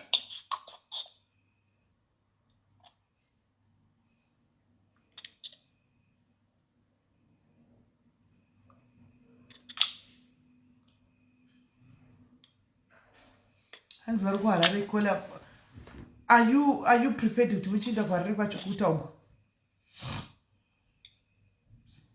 SIS MELLY nandirambi kapati zvatofangwa kuita because munoziva kuti mhepo dzacho dzakangwara. Munoziva zvinoitika ndezvekuti sometimes vanhu havadi kufumurwa. Makamunzwa kuti pane story yakataura at the end kuti inini ndinoti Ningi ndiye anondiroya. I never said that. I never said that, SIS MELLY. I wasn't quoted wrong because I never said that. Iwo ndiwanenge vachitaura nyaya dzavo. Vakataura nyaya dzavo dzinopindikira tunzini. Ndikabvunza kuti kune mwanzvadzi yangu akanga ari kuDurban. He is late. Ivo vaimfundisi nditaure one word. Ndakafonera Budi, ikazeni mwana wamaiguru. Ndakati Budi ndatambura ini. Ndokumbirawo kuti mundibetsere. Budi vakati ndichauya sisi. Budi vauya mumba mangu I did not know kuti vari kutocommunicata namaimfundisi. Handiti maona. Maimfundisi vakafona Budi vari mumba mangu. Chakatadza kuti maimfundisi vari kundinamatira for my downfall. Because chakatadza maimfundisi kuti vandifonere vati Budi paisizi foni muri mumba chii kana vari kundinamatira. Venerekai kundinamatira for my downfall. Ndatsvukira ndanzwa. Ndikutambure nemwana wangu pandinamatire for my downfall. Dzinangu kana munenzwirawo tsitsi nemwana wangu vandakatambura imatori nevana vahombere. Chakamuita kuti sasa I'm a blood sister. Precisely kuti maybe kuna ma-issues akudhara. But munoziva kuti kana munhu watambura you need your relatives paside. Chakaita kuti asati Budi paisisi foni ndinzwe kuti vari sei chii naSIS MELLY. Ndimaimfundisi ngavo. Ozoda kundiedha mugroup. For what? For what, SIS MELLY? Imbondipindurayo nevanhu vari mucomment section. Can you please answer me? Ari kuti akanditumira mari akapoma group. Ina ndirware zvokuti ndiye ndiri muchipatara. Ndine ma-attacks andinowana mausiku day and night. Yekuti ndinofanirwa kufa rather than kuti ini ndiite mbuya wamuri kutaura kana kuti ndiite mudzimu pandiri. I have to die. Muri kundinzwa ndopa situation yandotaura SIS MELLY. Moto yangu yakasungwa 17 and I've got nothing. I've lost everything which I have in my life. So I don't have anything. Kana ndakaromba SIS MELLY vanhu vanganouya pamuri pamalive vachitaura kuti ndakambodai ndakadai ndakanga ndine mari ndakanga ndine mabusiness. What do I have? Uye kuno ujobe kwakatondida kuti ndive nemwana. Saka chaari kuti aindiedhera mugroup atadza kukwira bhazi SIS MELLY. If this person is I'll talk to your sister. Let me talk to your sister Kuseri without you usipo. Let me talk and then but akauya ka hapana kuti unodzinga munhu anditi. No, SIS MELLY, it's over. It's over. SIS MELLY, I want you kuti muuye. Ndoda kuti kana mune nguva mune mwari achikukomborai kamudziwe. I'm saying, can you cut more time going to nature every day? You know, every day, but I had a man and not good job. But unonzo mangwana tairafa. My class tayari mwazandaka tuzungota. Rika ndishamatire mvura ndinoimwaya mota clash chaiyo ichiramba kubata kuclash achipomba clash driver ichiramba kubata pakuseni ndakatora mvura ndakangonzwa mweya wangu uchitora mvura unamatire mvura unokusha mota nekusha mota mangwana makusendi tisina kana mbodzika clash yanga ere nebada. What is that, Sis Melly? I've lost everything. I'm just nothing. Guys, I can't bring the sister. I can't bring the sister here. She doesn't want the sister here.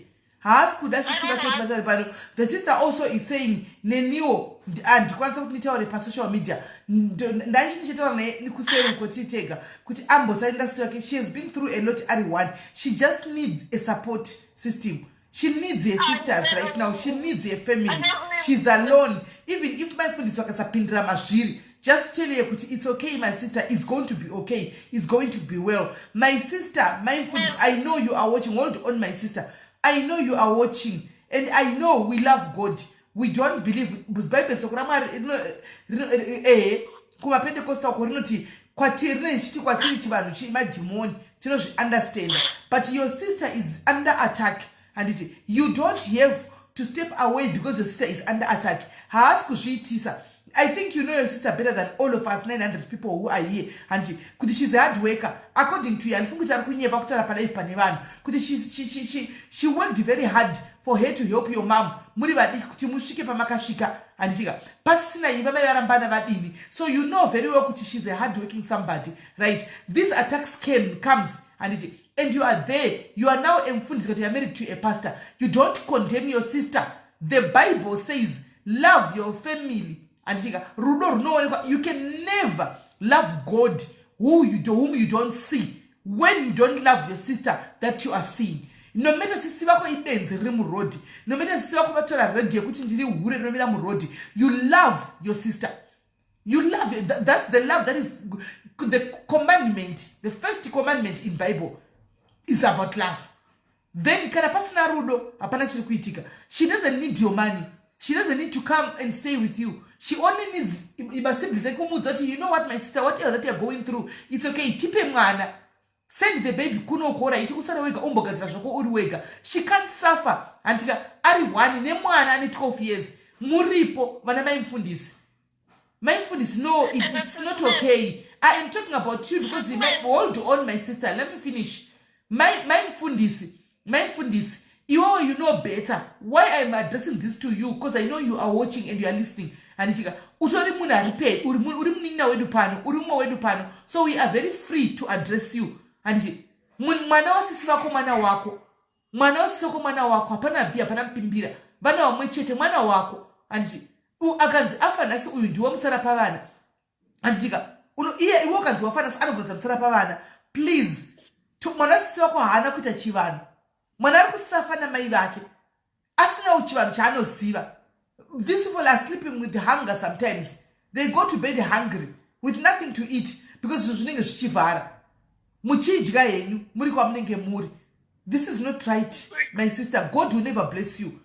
And even Bible rinozva chivanu chiriko. Vanhu vamunenge muchiparidza vana Abraham nana David, my ancestors aya.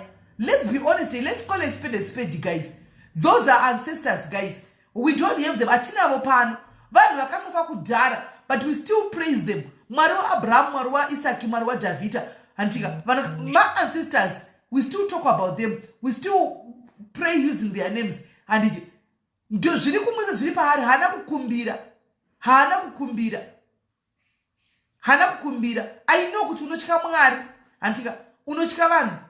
Unotya family. But charity begins at home. Zviri nani vanhu vandiseke vanhu vandituke. Asi ndakamira neweropa rangu. Anditi akutotamburawo munhu ushu. Makumbo anozvimba. Mangwana ofuma mota ichinzi afa. Mangwana ofuma achinzi kusemiwa mubasa. It's not normal, you know that. If you think kuti woraiti madhimoni side kwenyu, semufundisi, please help her praying about it. Chimunamatira imutire mumpe deliverance. Aitewo zvakanaka zvishandire. If you believe, you strongly believe kuti mweya yetsvina, and you can pray momubatsira antika mobvisa madhimoni achona osara akasununguka, just like you guys. It's not correct. And this is mainly one other thing in the Gotika. And it was that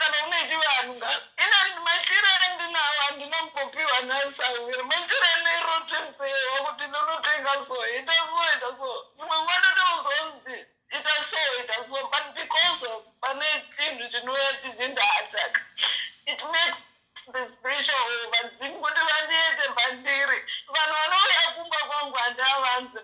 like the other time one parent came to my house. Vaona machira avana kungobvunza kuti komachira ndei because handina kuwanza asi kuromba zvinhu zvandakarota ndikaenda ndikanotenga noti kuti ndarota one day several times but ndinonzwa vanhu vakawanda choto vanhu vakabvunza nezvangu kuti kondigarisei ikoko vanhu vanonzwa kunzi autoita zvemudzimu ane machira vamboziyanawo nemachira angu because it's just some clothes. Oh, kwavari ivo, I think you have to understand them as well, my sister.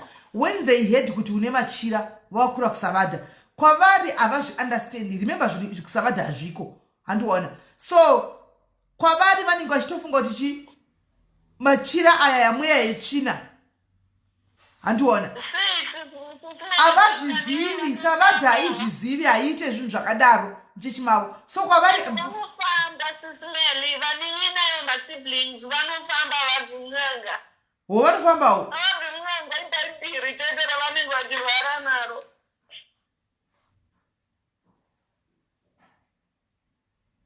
Zvokana vachifambawo pakaipa. Ivanhu vave kuti unotonzwa kuti hanzi ninge habvunanga vachizvitaura ivo vega. Handiti maona. But because of kuti inini ndazotaura kuhama kuti vedu ndine zvakati ndini munhu akaipa. Mwana wangu yakapotsa ndifira 2019 2020 ndakapotsa ndafirwa nemwana SIS MELLY wani mwana wangu zvikatadza kuataka inini zvinoataka mwana wangu. Naimi ndoda kubvunza ini vanoita zvemashavimi. Kana ukanetswa nezvinhu zvako zvemashavisi ukaitenga mucheka ukatenga micheka zvinofanira kuramba zvichikunetsera ashingukupera here because wane mucheka.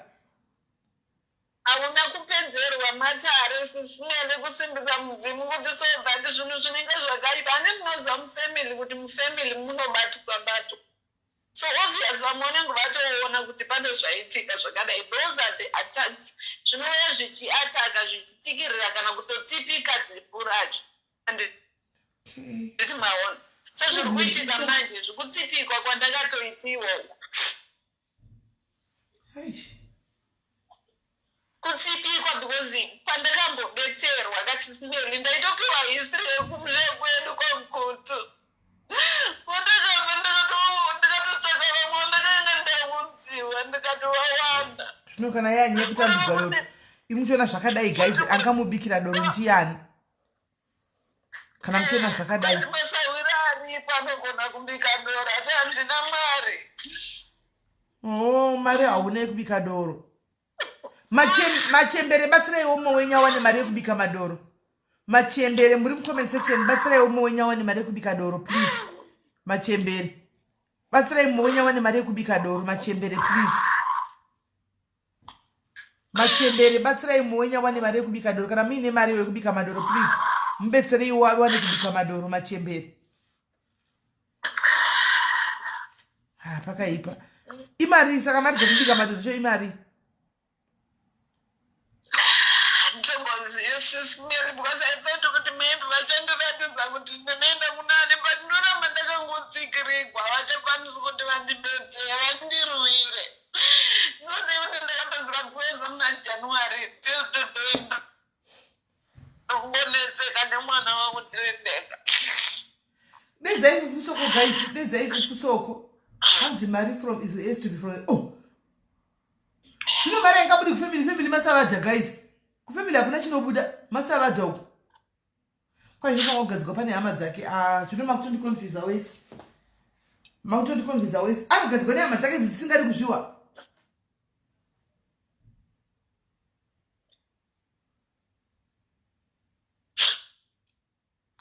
Anogadzikwa nehama idzo hama dzisingadi kuzviwa dziri masavadha. But vangodi kundirega nako. Vatanditambudze so that simwanje ukwanise kundishevera ndiwane mari. Saka ivo vari kutambudza futi vehama vari kubatawo. No, pane ma-attacks anenge aripo kureva kuti mudzinza mune vanhu vakabata. so kuti inini mudzimu ukwanise kuzviitira undishavire kuti nditsvage tsawe angakwanise kundibatsira hapana ndoba ndinoregwa mota ndoba ndouyenjata nana shumburesi mune machirawo shumburesi une machirawo shumburesi inga munisane machira nainchoretenga wangu machira ite guys denzai ningikirisi fufusoko denzai fufusoko wauyetiwe ndoyenza zvechivanhu izvi shumburesi ashumburesi masaladi mune machira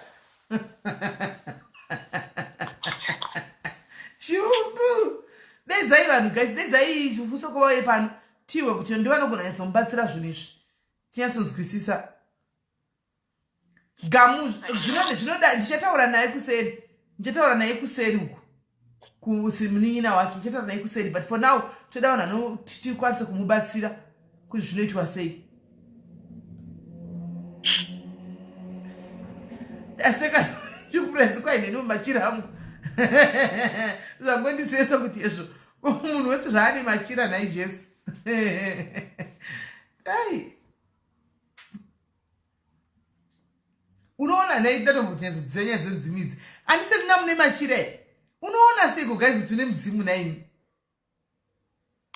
unoona sei tinoda kuti tihwisisewo guys pamwe tinayo pamwe nekonayo maivona usingazivi unoona seiko kuti unayo nikikiri midzimu iyi Agnes wati nawo kamboroteswa wakanomatenga unawo ukangomatenga ukaisa mumba meAgnes kuti wakagadzirisa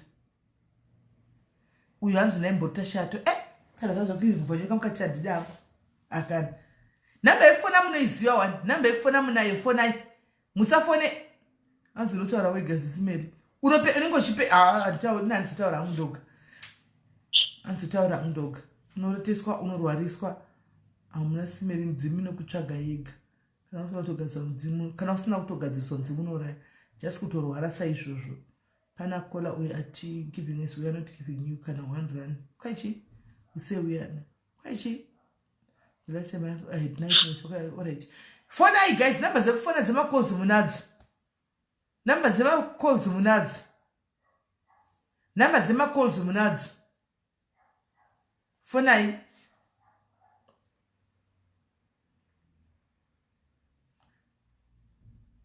kanze ikurwara muzvipatara shaya alright haiwanda kuunderstand isai ningirikiri isai fona ikatinzwe namba dzemakozi munadzo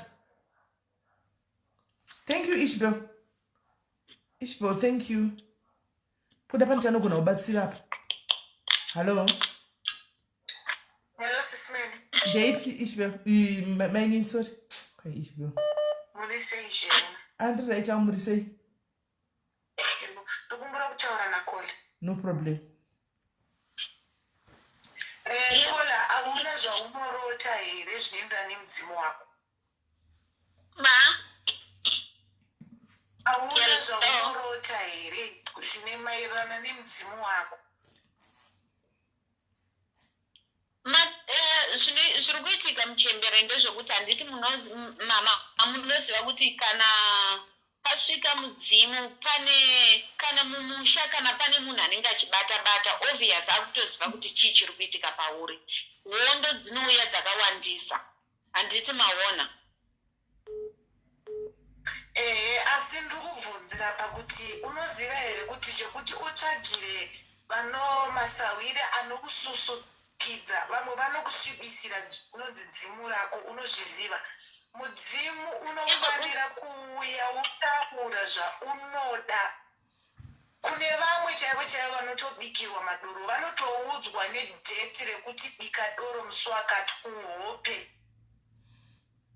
zvese izvozvo muchembere ini ndakatozvi hapana chandisingazive ndakatoudziwa kuti so doro rangu rinoitwa nemunhu akaita so haribikirwe kana mumusha kana kupi zvese izvozvo ndinozviwana but problem iripo muchembere wangu ndeyekuti mhepo dzakaipa kana kuti pane munhu ndingati pamwe pane munhu anenge akandigangira kudhara muri kundinzwa panenge pane munhu akaganga kudhara saka anozoita kuti maybe azvitumira zvinhu zvake dzimu riya kuitira riite sei kana kuti rinotipikwa kana rikuita sei because inini chero ndikaenda dzimwe nguva kumadzawira ndotogona kududirwa handiti maona chero iwewo pafoni ndogona kukuhaka ndotokuudza so kana uchirwa musana ndotogona kuti ndichitaura newe ndobatwa nemusana handiti maona kusvika ndazokuudza kuti une musana here ukuti yes ndoita right saka harisi dzimu riya riri kunetsa kuti ndingati idzimu rinotori right but ine mhaka yehondo dziri mukati medzinza dziri mumusha ndo dziri kuritambudza ndingati vanhu vanoganga kana mune vanhu vakabata muri kundinzwa saka iro nokuti handina kuwana masawira because sawira akandibetsera akaita chikamu chake but haana kuzokwanisa kupeta zvese zvokuti chero hondo dzinenge dzauya vanokwanisa kuzvirwira but kutoona kuti nhingi uyo ari kundiita so ndendiona ndakarara ndendichiona. How old are you, Kwela? My early 40s. Oh, my early 40s. Saka ndinenge ndichitoona hapana chandisingaoni muchembere but zvakuitika manje ndezvekuti pane vamwe vanhu vakaona kuti ndiri kuvaona saka the fight is now like chimoyo. Harina kukudzidzisa kuti unorikumbirira sei here kozi usati waitirwa matare usati wadii dzimu rinouya rokudzidzisa kuti unorikumbirira sei kana wapinda mumatambudziko une makumbiriro aunoita dzimu rako chero pakaita munhu anokushinirwa iwe uchiziva makumbiriro aunoita dzimu rako ndinokumbirira muchembere munoziva kuti ndinokumbirira kana pane ndinokumbirira muchembere hapana ndinodzidziswa ende dzimwe nguva ndotogona kubuda ndichinobetserwa nemunhu zvoita kuti mangwana ndadzoka ndenda kutoudzwa 1 2 3 kana munhu yasina kuchena handiti maona ndine nzira dzekukumbirira but remember kuti kana wagarwa nemudzimu unofanirwa kusimbiswa ini handina kuitirwa handina kubikirwa dora handina kuitwa sei ndakangobetserwa kuti riwane simba kana kuti ritaure kana kuti ndisarware semarwariro aya handaita asi handina kupeterwa kuti hondo dzinenge dzichiuyisa chero chikwamba chikanzenda unomurova vakwanise kundirwira hazvina kuitiwa muchembero wangu kukumbira ndinokumbira nditorare 12 o'clock ndendakatomuka. Pane mubvunzo wadzitibvunze pano kwai unobvumirwa kupiwa mari yemhamba here ndakanzwa kuti unotsvaga wega. Ya mari yekugadzirisa chivanhu sisimeli ndeyeziya rako kutenda vadzimu neziya rako kuti ivo kana vakukushavira vanokushavira kubirikidza nenyaya yekuti unenge waisa mari yeziya rako. Ini hangu guys ndisachioda kuzvoka Jesu mahara hani mukona the struggles that you are going through guys zvoka Jesu mahara guys free of charge zvoka Mwaruku kolalo uripo here ngatibatsirei koni noti iwewe kuti munhu ongochara naiwe munhu ongochara naiwe. Hello Kola. Yes Kola.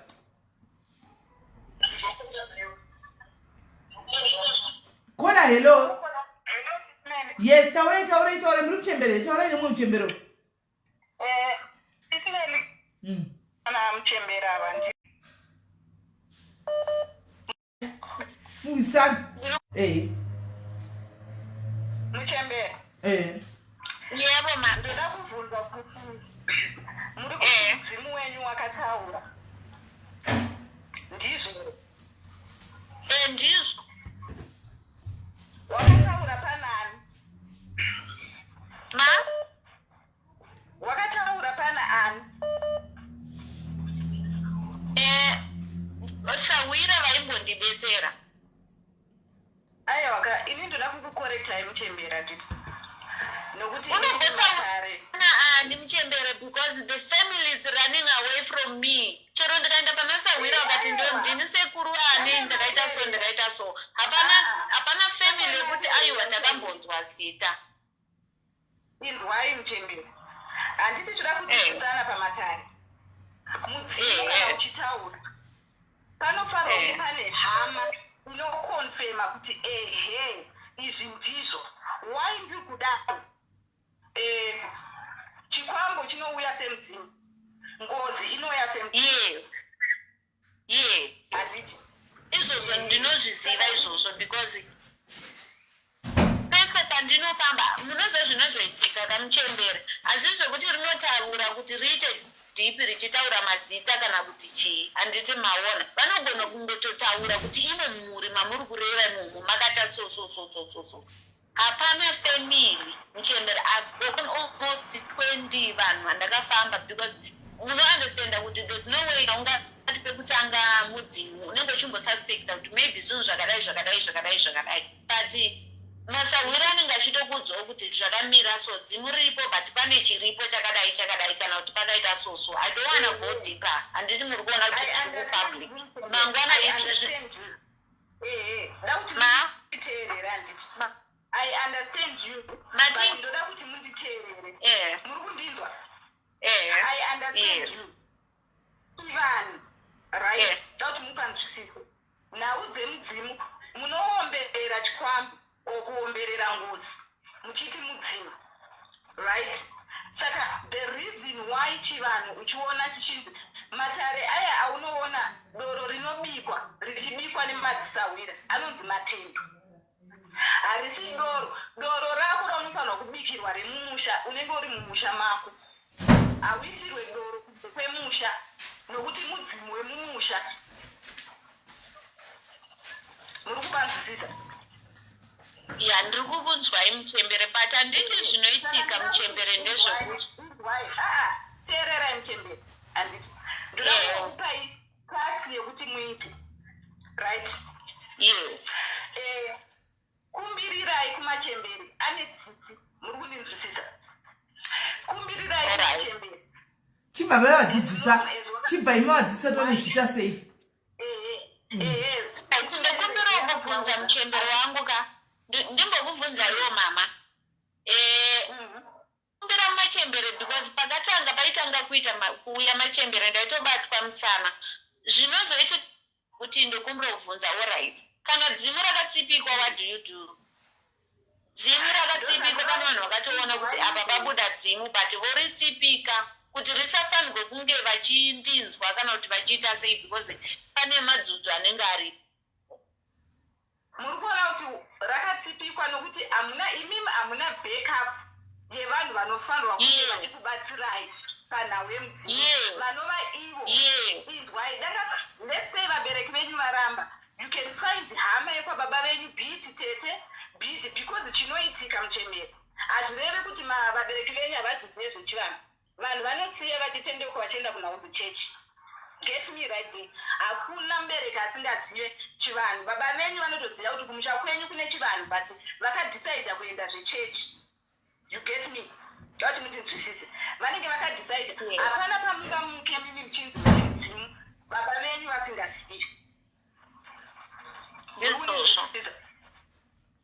Vanenge vachinyatsoziva zviri paground but nenhau yekuti vanenge vaine zvavanenge vakatiza whatever it is we don't know. Handiti saka ini ndiri pakubatsirai kuti one muchembere machembere amuchakumbirira ane tsitsi. Mudzimu ukabuda uchitaura pasina hama it's wrong because hapana ari kuziva kuti ndiani nokuti chikwambo chinoita matare. Ngozi inoita matare. Muri kunzwisisa? Ndizvozvo. Saka muchida muzive kuti ari kubuda ndiani. Kana vakabuda vatete venyu varipo, sekuru venyu varipo, ababa venyu varipo, whoever weukama aripo. Vobva vati koimi ndimani muri kudei. Ndizvozvo muchembere but ndozvandanga ndichida kuti zvivepo but hazvipo. Ndosaka muri kuona kuti since from 2013 ndiri kundodzungaira nokuti neni handidi kupedzisira ndichiita zvinhu zvisiri izvo. Chinzwai ndiri kukuudzai zvokuita nawo handiti ndiri kuda kuti machemberi vane tsitsi nokuti ndo vakatakura mwedzi mupfumbamo handiti taurirai kumachemberi idare remachemberi taurirai kumachemberi there is a time yekuti vabereki venyu mukataurira mukaisa bute renyu pasi kuti hazvina kuuya pandiri nekuda kwangu ivo vachashaya hope vakarara muri kuninzwisisa vanoshaya hope mukaisa mati enyu mukakumbirira kwavari machemberi netsitsi kuti netsitsi nemutsa wenyu ndoda kuti vabereki vangu kana vachizviziva ngazvitomende ivo muri kuninzwisisa zvinovatomenda. Do you understand me? There's a time yekuti a point in time yekuti vese ava they will come back to you akuti no takakanganisa motanga kususukidza matare negwara musafurirwe nechemberi. Inini I'm talking from experience because I know Chivanhu. I'm 39. I know Chivanhu from 6 years when I was 6. Today I'm 39.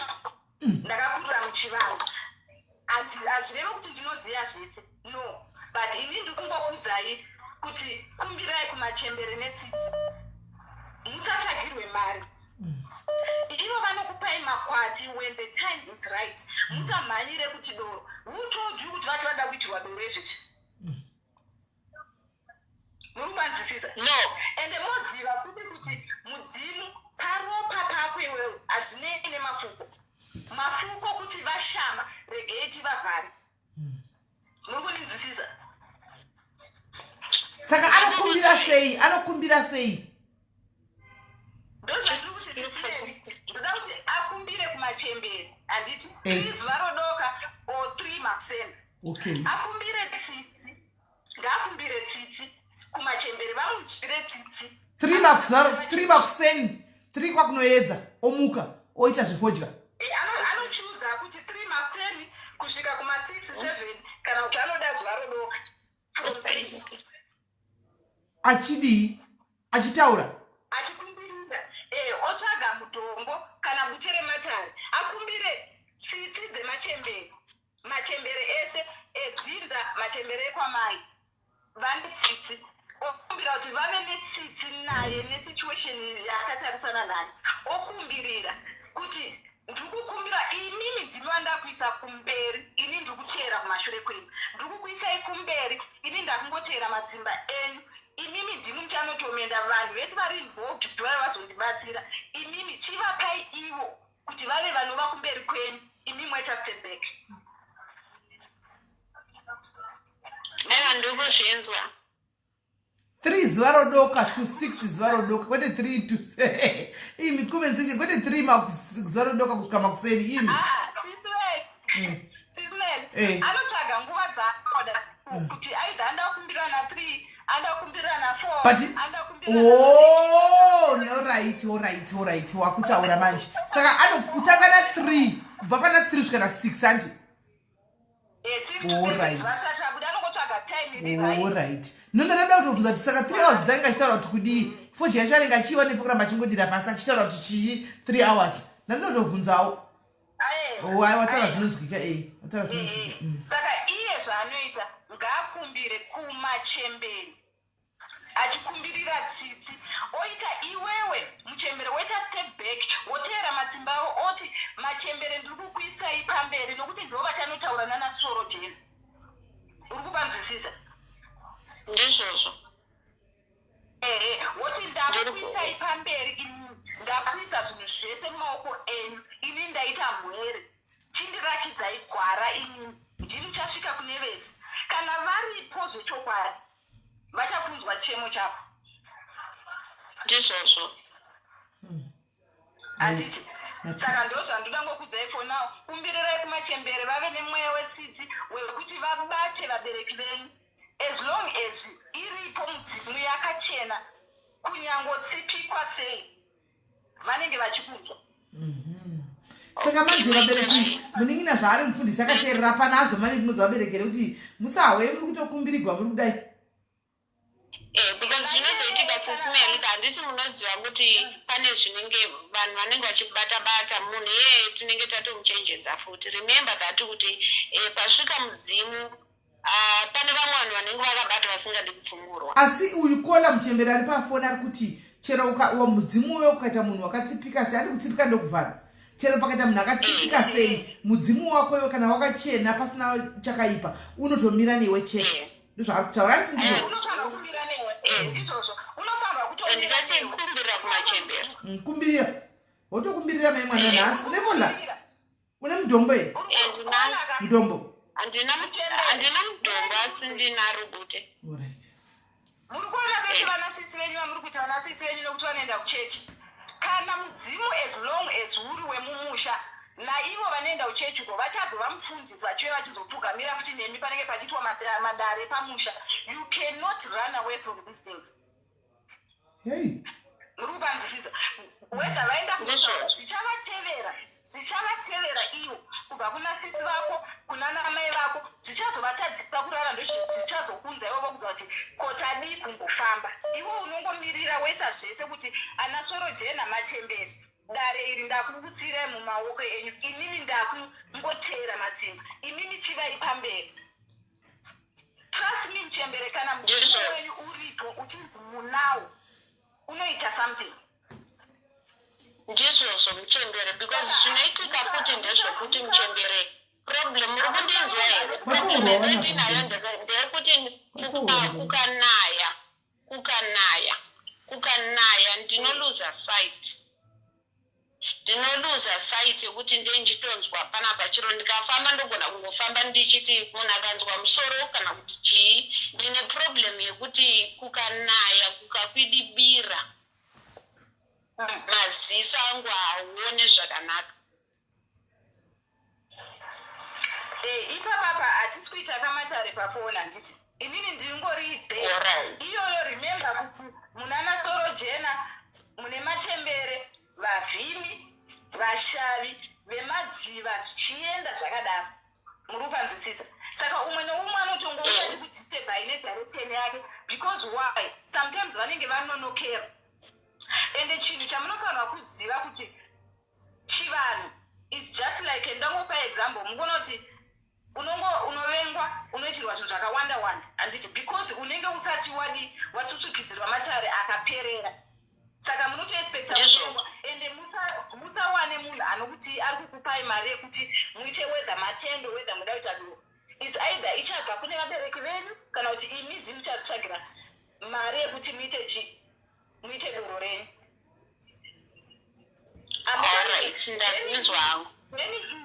Jeni iyi muchemberi ndeyenyu makazvimiririra, haina mubatsiri wamuri kutsvaka.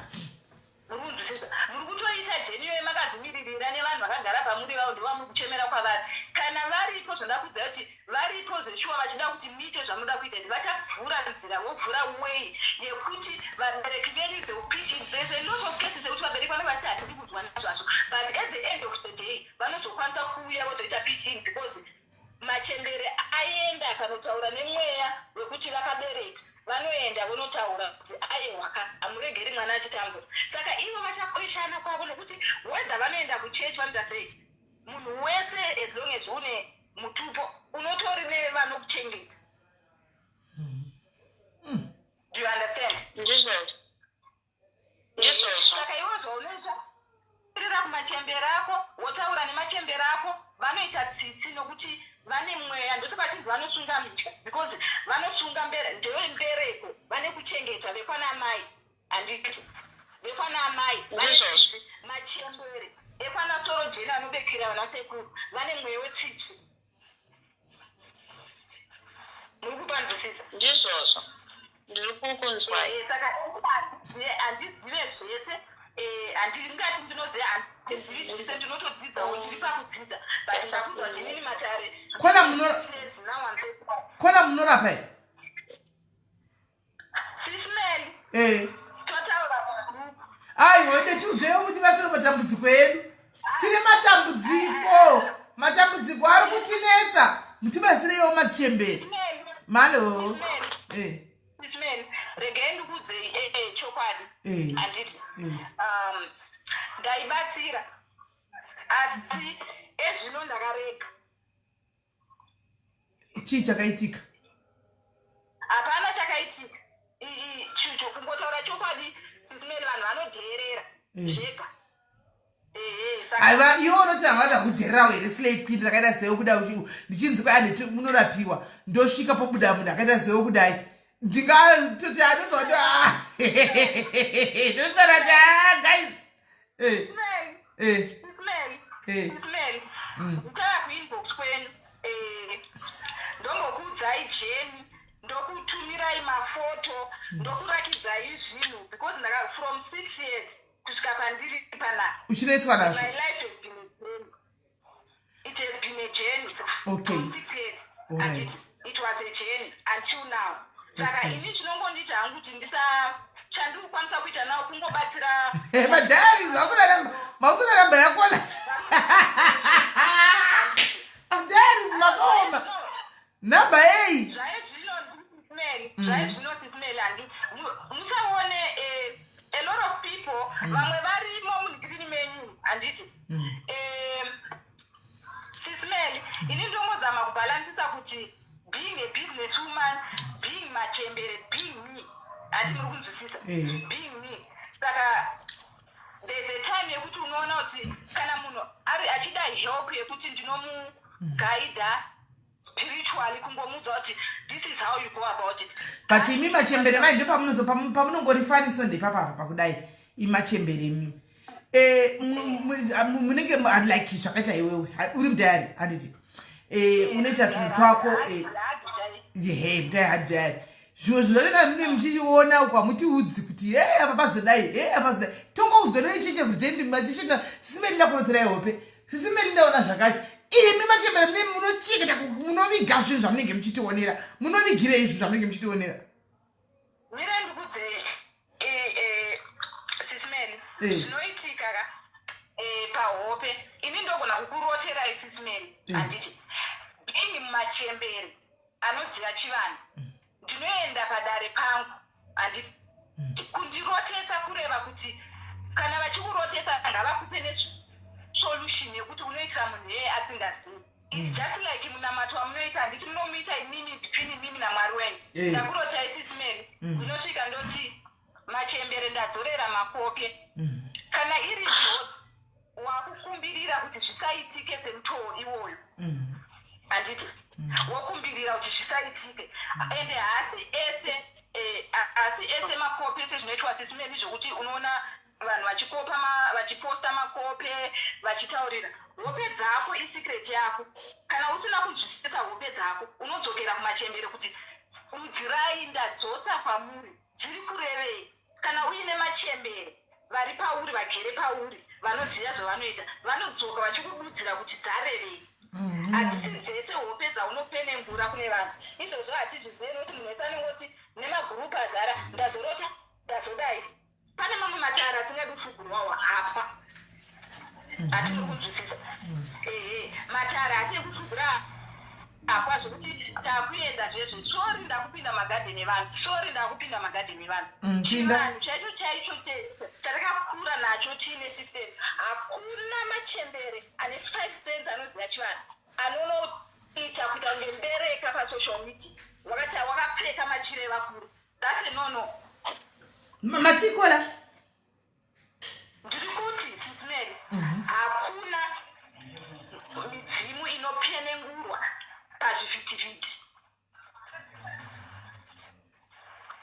uri kundinzwisisa hakuna midzimu inouya pasocial media hakuna mudzimu unoenda pasocial media uchitora mafuko ekwako uchiwayanika pakazara vanhu mafupo mafupo ndo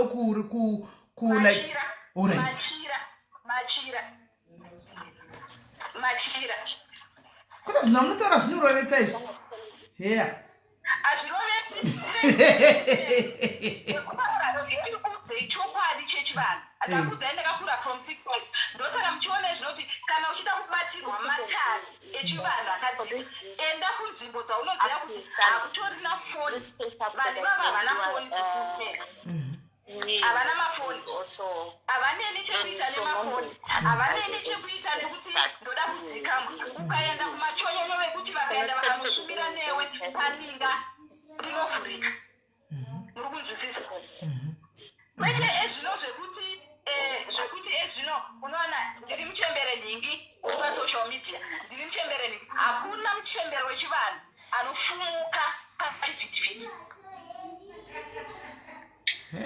murikunzwisisa sisime ya ndikuzwisisa kana uchida kuenda kunodzidzisa chivanhu pasocial media enda uri iwewe pasocial media wosiya mafuko evakuru ari paari simba rekuti vanhu ezvino vane mazano tinotora mafuko toenda nawo pasocial hakuna mudzimu inoita zvakapfusa kudaro shiri palefu vanhu vangatonge zvavo sisimeli but ndochokwadi takufumura chivanhu tikufumura chivanhu ndosaka makona munhu wese manjuzu this and that vanhu chivanhu chakushaya chiremerera nezvinoitwa zvatakuona pamasocial media of which is bad it's bad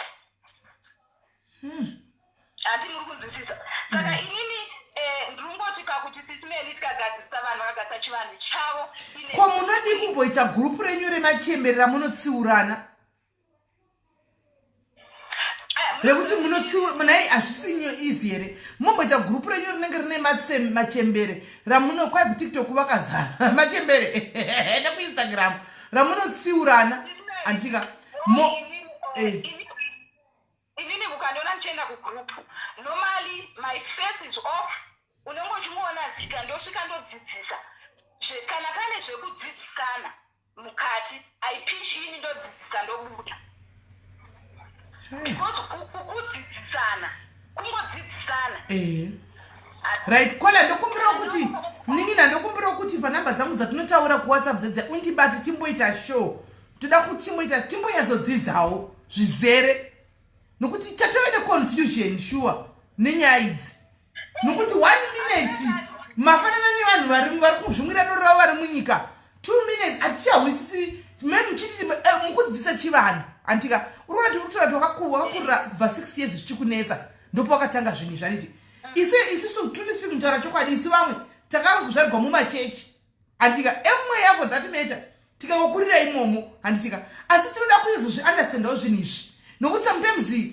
pamwe zvinenge zvitoitika ungati maupenyuka pane pamwe paunenge usingadohwisisiwo uchiti pamwe kuda pamwe zvinenge zviri izvo handimaona zvechivanhu izvi but usingahwisisi handimaona imi muchitoona imagara uko kuti but sisimeli apa utiza kunyatsoona but inde singazvihwisi hamungazviunderstandi handisina ndibvunza background yangu kuti shuwa handizvizivi nozada kudi andakurira mazviri but maybe mukauya mukambodzisa kuti no chichembere chinombonyatsoitwa sei zvinoti I think munotogona kushandisika kuti vakawanda nokuda kuti imi zvinhu zvamuri kutaura ini ndinozviita kuti zvamuri kutaura zvokuti unorota uzodai ndinozvida but ndechikuti ihope hadzina basa handimaona kana zvinhu ndakatombosangani zvakadai but haitipeti kuti hazvinakana nebasa rese handimaona then you guide vamwe vanhu sezvo muine kudzidzisa chete kungodzisa kuti tingozivawo nokuti haticha understandi 1 minute munhu ari kuita muchembere 1 minute mangwana akashama andiwana ari kuburitsa zikiti rake pashi saka togotave neconfusion yekuti saka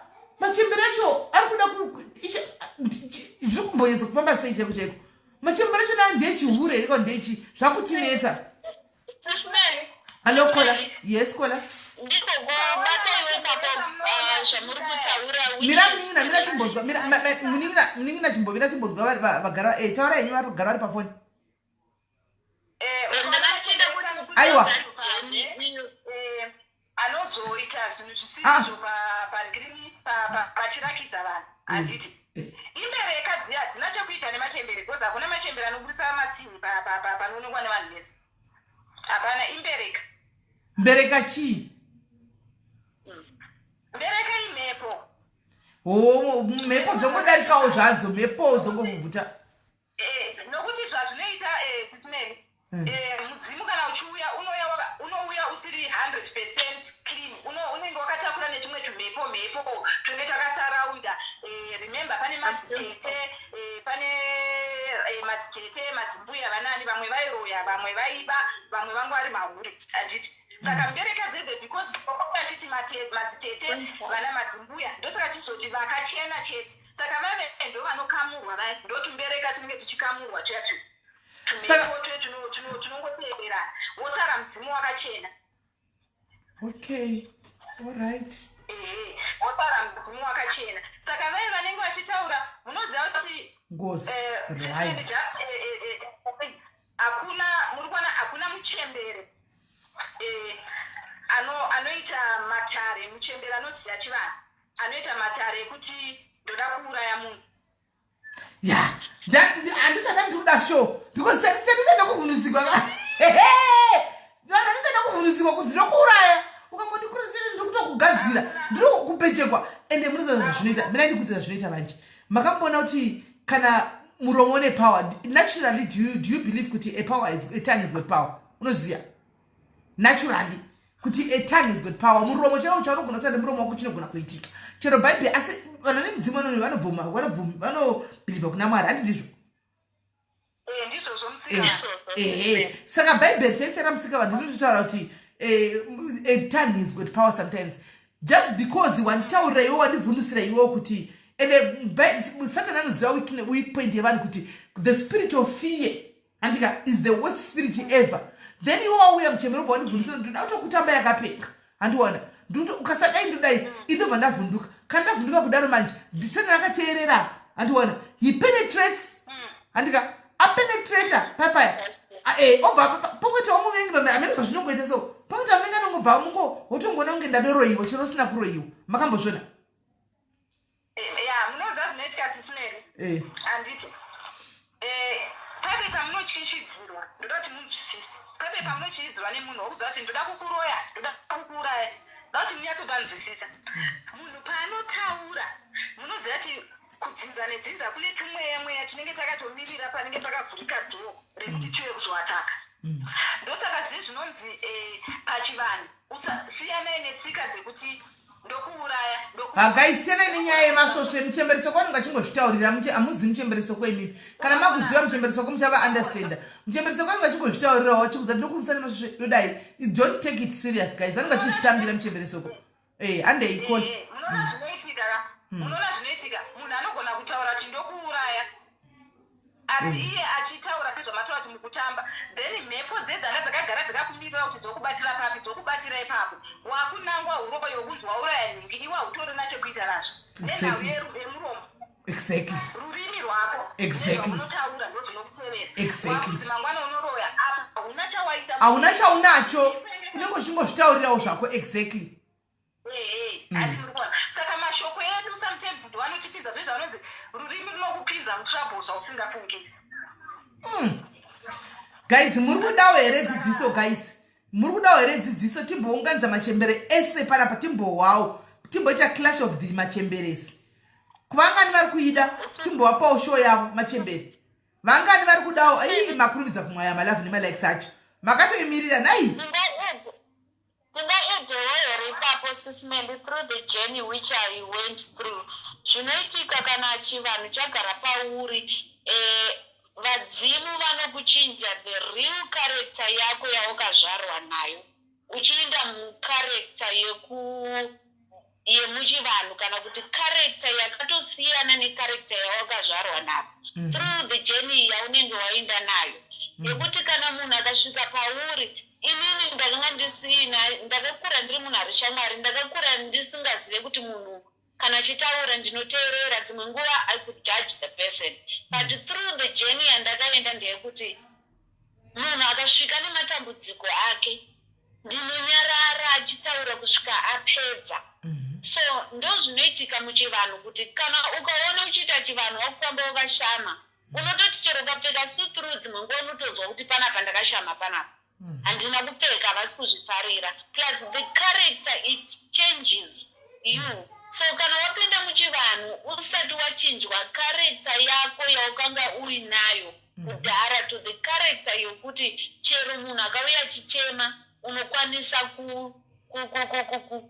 kuteerera nekusajaja person plus muchivanhu zvinoitika futi ndezvekuti hapana dzimu rinogara pakasviba muri kundinzwa for example yokuti vanhu vakupa vanhu zvikwambo vachiita sei to tell the truth SIS MELLY with what I've learned since from 2013 to today hapana mudzimu unoroya mudzimu uripo unengochirapa, mudzimu uripo kudzivirira mhuri, mudzimu uripo unorushava.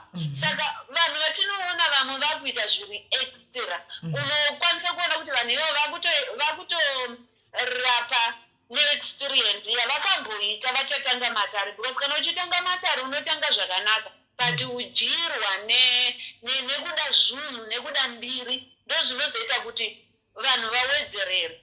Plus dzimu rinotiza pakasviba sisimeli. Dzimu harigari pane munhu anopa vanhu mangwana chingani Thursday, right? Ndikukumbira tidai so machembere, imimi machembere 2 arapa pa nemamwe machembere comment section. Mchembere vari apa pa vayodzidzisa ve 6 years. Very very bold. She's very bold and very courageous, right? Saka inini nhasi ndoda kuisa ndichagadzira flyer. So guys, allow me, I want you to be open minded and tell us out of the box. Mangwana, let's take it on. Mangwana, take us out of the box. Ndoda kuinvite vana zviti manganga epasocial media nokuti njakwesa flyer. Saka nganga zhinji zichava dzichida kuteerera kuti muri kudi though dzinogona komenta dziri kuoparita dzichiti vanhu uyai kunodzinise kurunhiki uyai vashaki varipo vakateerera vachida kunzwa kuti mutaura kuti chii. Guys, nemo kuitira kuti mubatsire hama dzenyu. Andi muri kuona nokuti vazhinji vari kurasika nekushayiwa njere. Hanzi nebhaibheri soko raMwari, people will perish because of the lack of knowledge. Andika tichangobvuma zvese sure zvakanga zvakuita kuti tichiti hakuna, but mukuzotaura kwamunozoitawo imimi toita kufitika kubhiliva kuti but sure ava vakutaura zvinhu zvine sense. Hanimaona we want to know more about it, we want to get deeper about it, tinyatsodzwisisa.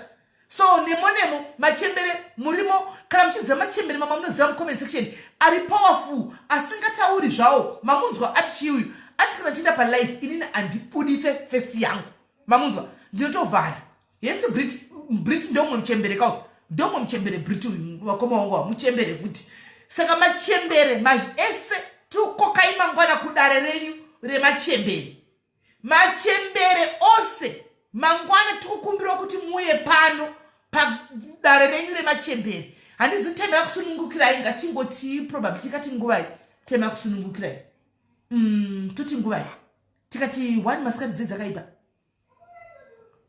SIS MELLY 1 dzinoita bimnena wemagetsi, because isusu normally we know kuti magetsi akasiyana na 2 fure vatanenga uzoenda na 2 or na 4 or na 6. Saka toti na 1. Na 1 I think it's okay. Right. Saka 1 masikati mangwani kwa 7 p.m. Manero. Muruti kudi mchembere 7 dzinoita. Yeah, 7 dzinoita.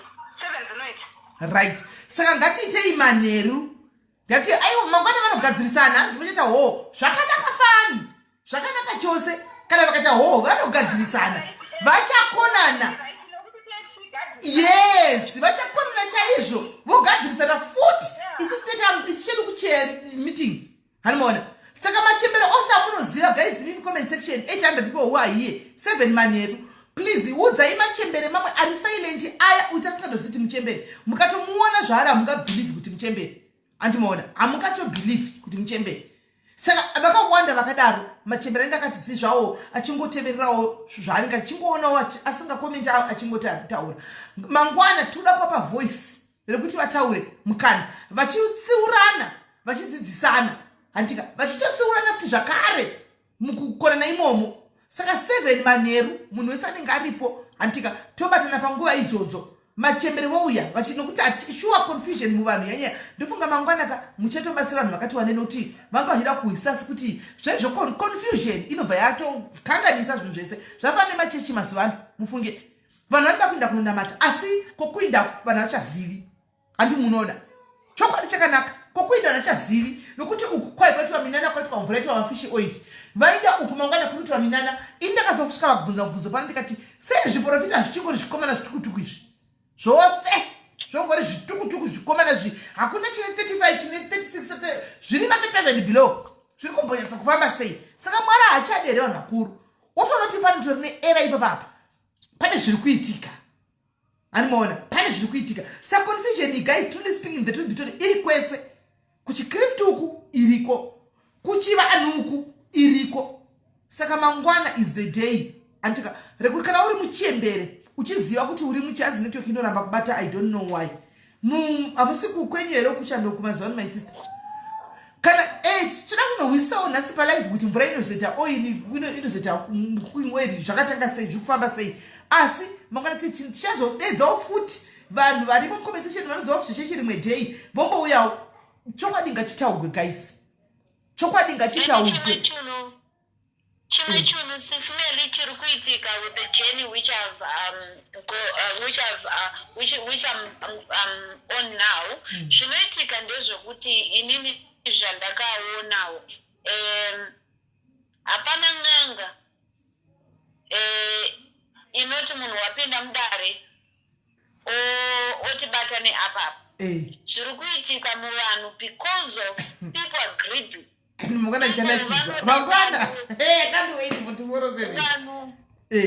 vari kuda kuupfumi neshow off uri kundinzwa hapana n'anga inoti wasvika mudare woti ini ndiri kurwara yokupa iwe usingazive muri kundinzwa people they ask vanopinda matare voti ini business rangu harisi kufamba uri kutokumbira handiti kuti business harisi kufamba wakumbira kudaro wakutobatisiwa ndozviri kuitika kuti vanhu vanopinda mumatare vachikumbira hapana n'anga inongoti wapinda mudare ungoti ndionereiwo kuti ndine matambudziko obuda woenda vanhu vanokumbira vopiwa zvavanenge vachikumbira vozoti mangwana n'anga dzakaipa dzakadii but vari ivo vanokumbira zvavanenge vachida vopiwa vozviwana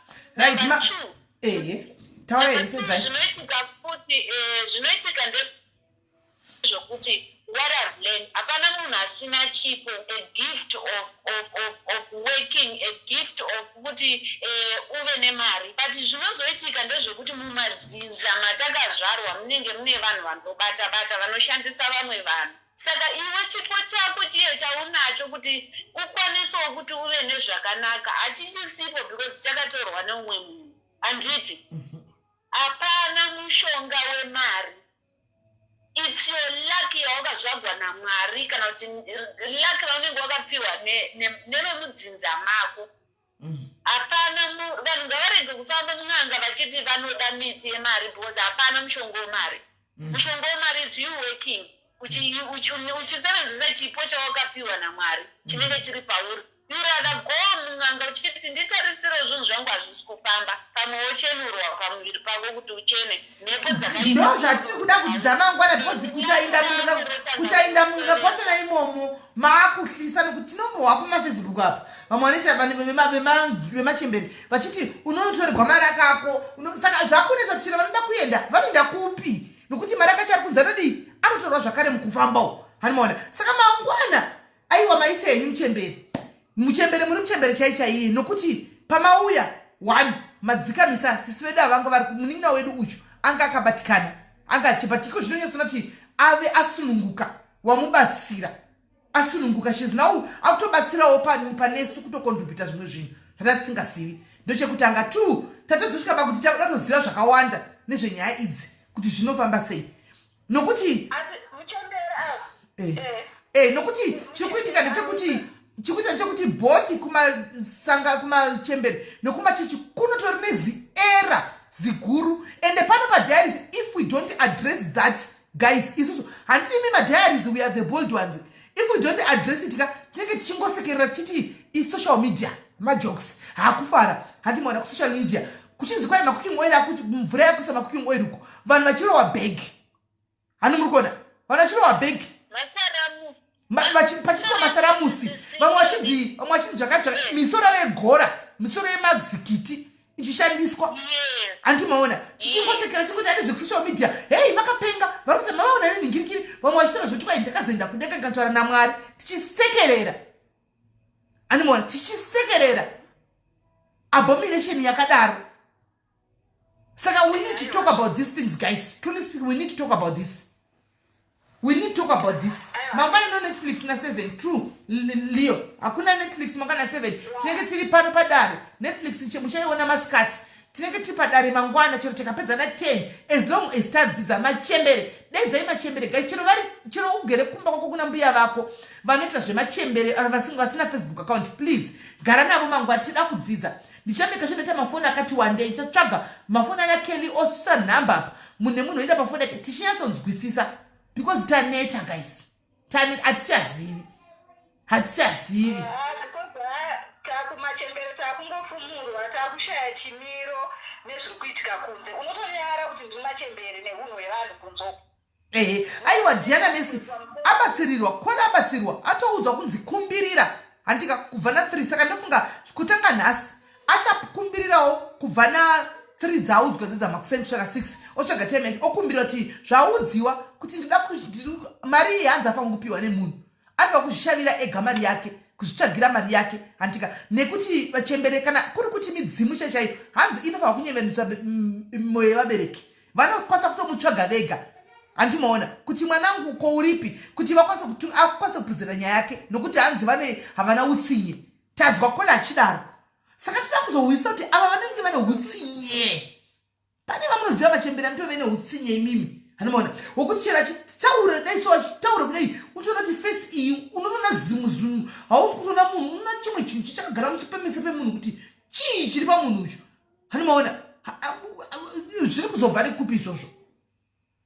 Saka machembere tukokai mose mangwana 7 makochembere ose mangwana tukokai mose machembere uyai handika tihwisise tidzidze, hakuna nogona zvinhu izvi asi kupanana amaideas nokudzidzisana nekutsiurana isu vemachechi nevemachembere nekutsiurana mangwana chinenge chakatochaya. We don't talk this, takapitanga January takupedza gore pachingoitika madrama, same shit every day. Hapana kuda kushtaura, toda kushtaura pano handika ndokutendai machembere angu, ndibatei kuseri kwete pamuri, kwete panamba yamuri yoyo, namba yangu yeapp chaichaiyo munoiziva 064. Ndibatei ikoko tiwane kutaura ikoko and then tiwane kuronga zvakanaka. Imi mchembere moita zvamaudzwa nhasi handika kuseni mangwana pamupada munogona kusarurikwa nehope dzachona patichasangana mashomo kana katotudza zvimwe. Anoona kuti pafamba pakadai, try it and let's see how it goes. Museve number za sister zamuchembere alright, aiwa ndinadzo ndozokudza izvo vanongoita natural things medhaga then wozotudza kuti what you did tatopedza. So good, alright, no thank you. Hatisi kubatsira vanhu, ndangoita mwoyo wetsitsi alright semuchembere. Imi kwela kana mabatsigwa muzotiudza dhaga kwai muchaudzwa zvekuita nedhaga muzotibatsira. Saka mangwana kune big, mangwana hatina china chamadzimai, tine big dare remachembere pano padiaries handitika saka ndinokutendai mese muri tumachembere ari padenga apa mafoni. Thank you very much, ngatibatanai kuseri. Ndinotenda chose right.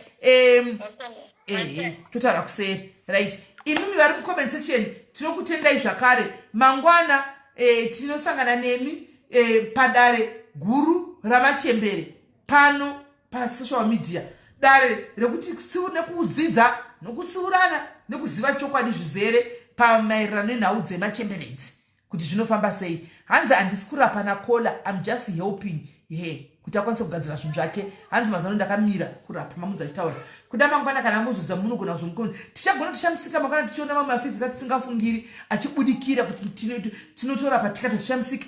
Moziva kuti vanhu vanorapa chedu kachitaura vanorapa chaivo chaivo vanhu vasingasikamu vamwe vanenge varimo mukati medu, vanhu chaivo chaivo vanenge vari mukati medu, vari OG people. Asi kana vari panapa vanenge vachiita zvedu zvedairies havakuudzii kuti ndozvatinoita. Mangwana munogona kushamisika tichiwa kuti muchiona zvakaona nekuteerera zvakawanda pano. Saka mugara makagadzirira mamwe imi changotenga energy drink yangu zi energy drink yangu kuti tisavati ndomwa play yangu tiri pano tichimwa kuti tidzidze zvakawanda handiti nekubatsirana tichienda mberi takadaro handiti padare guru remachembere mangwana. Thank you Leo anti mangwana. Saka guys musakangana kuinda kunovhota, rambai muchiinda kunovhota 1 2 they don't brag about it. Yes they don't brag about it. Musakangana kuinda kunovhota 1 2 Durban High Tea now on. Durban High Tea now on. Jokandra flyer. Durban High Tea now on. 350 yako chete. Durban High Tea fair. Wapinda. Antika. So guys, talk batai mangwana. Muwe na usiku wakanaka. Love you. Take care.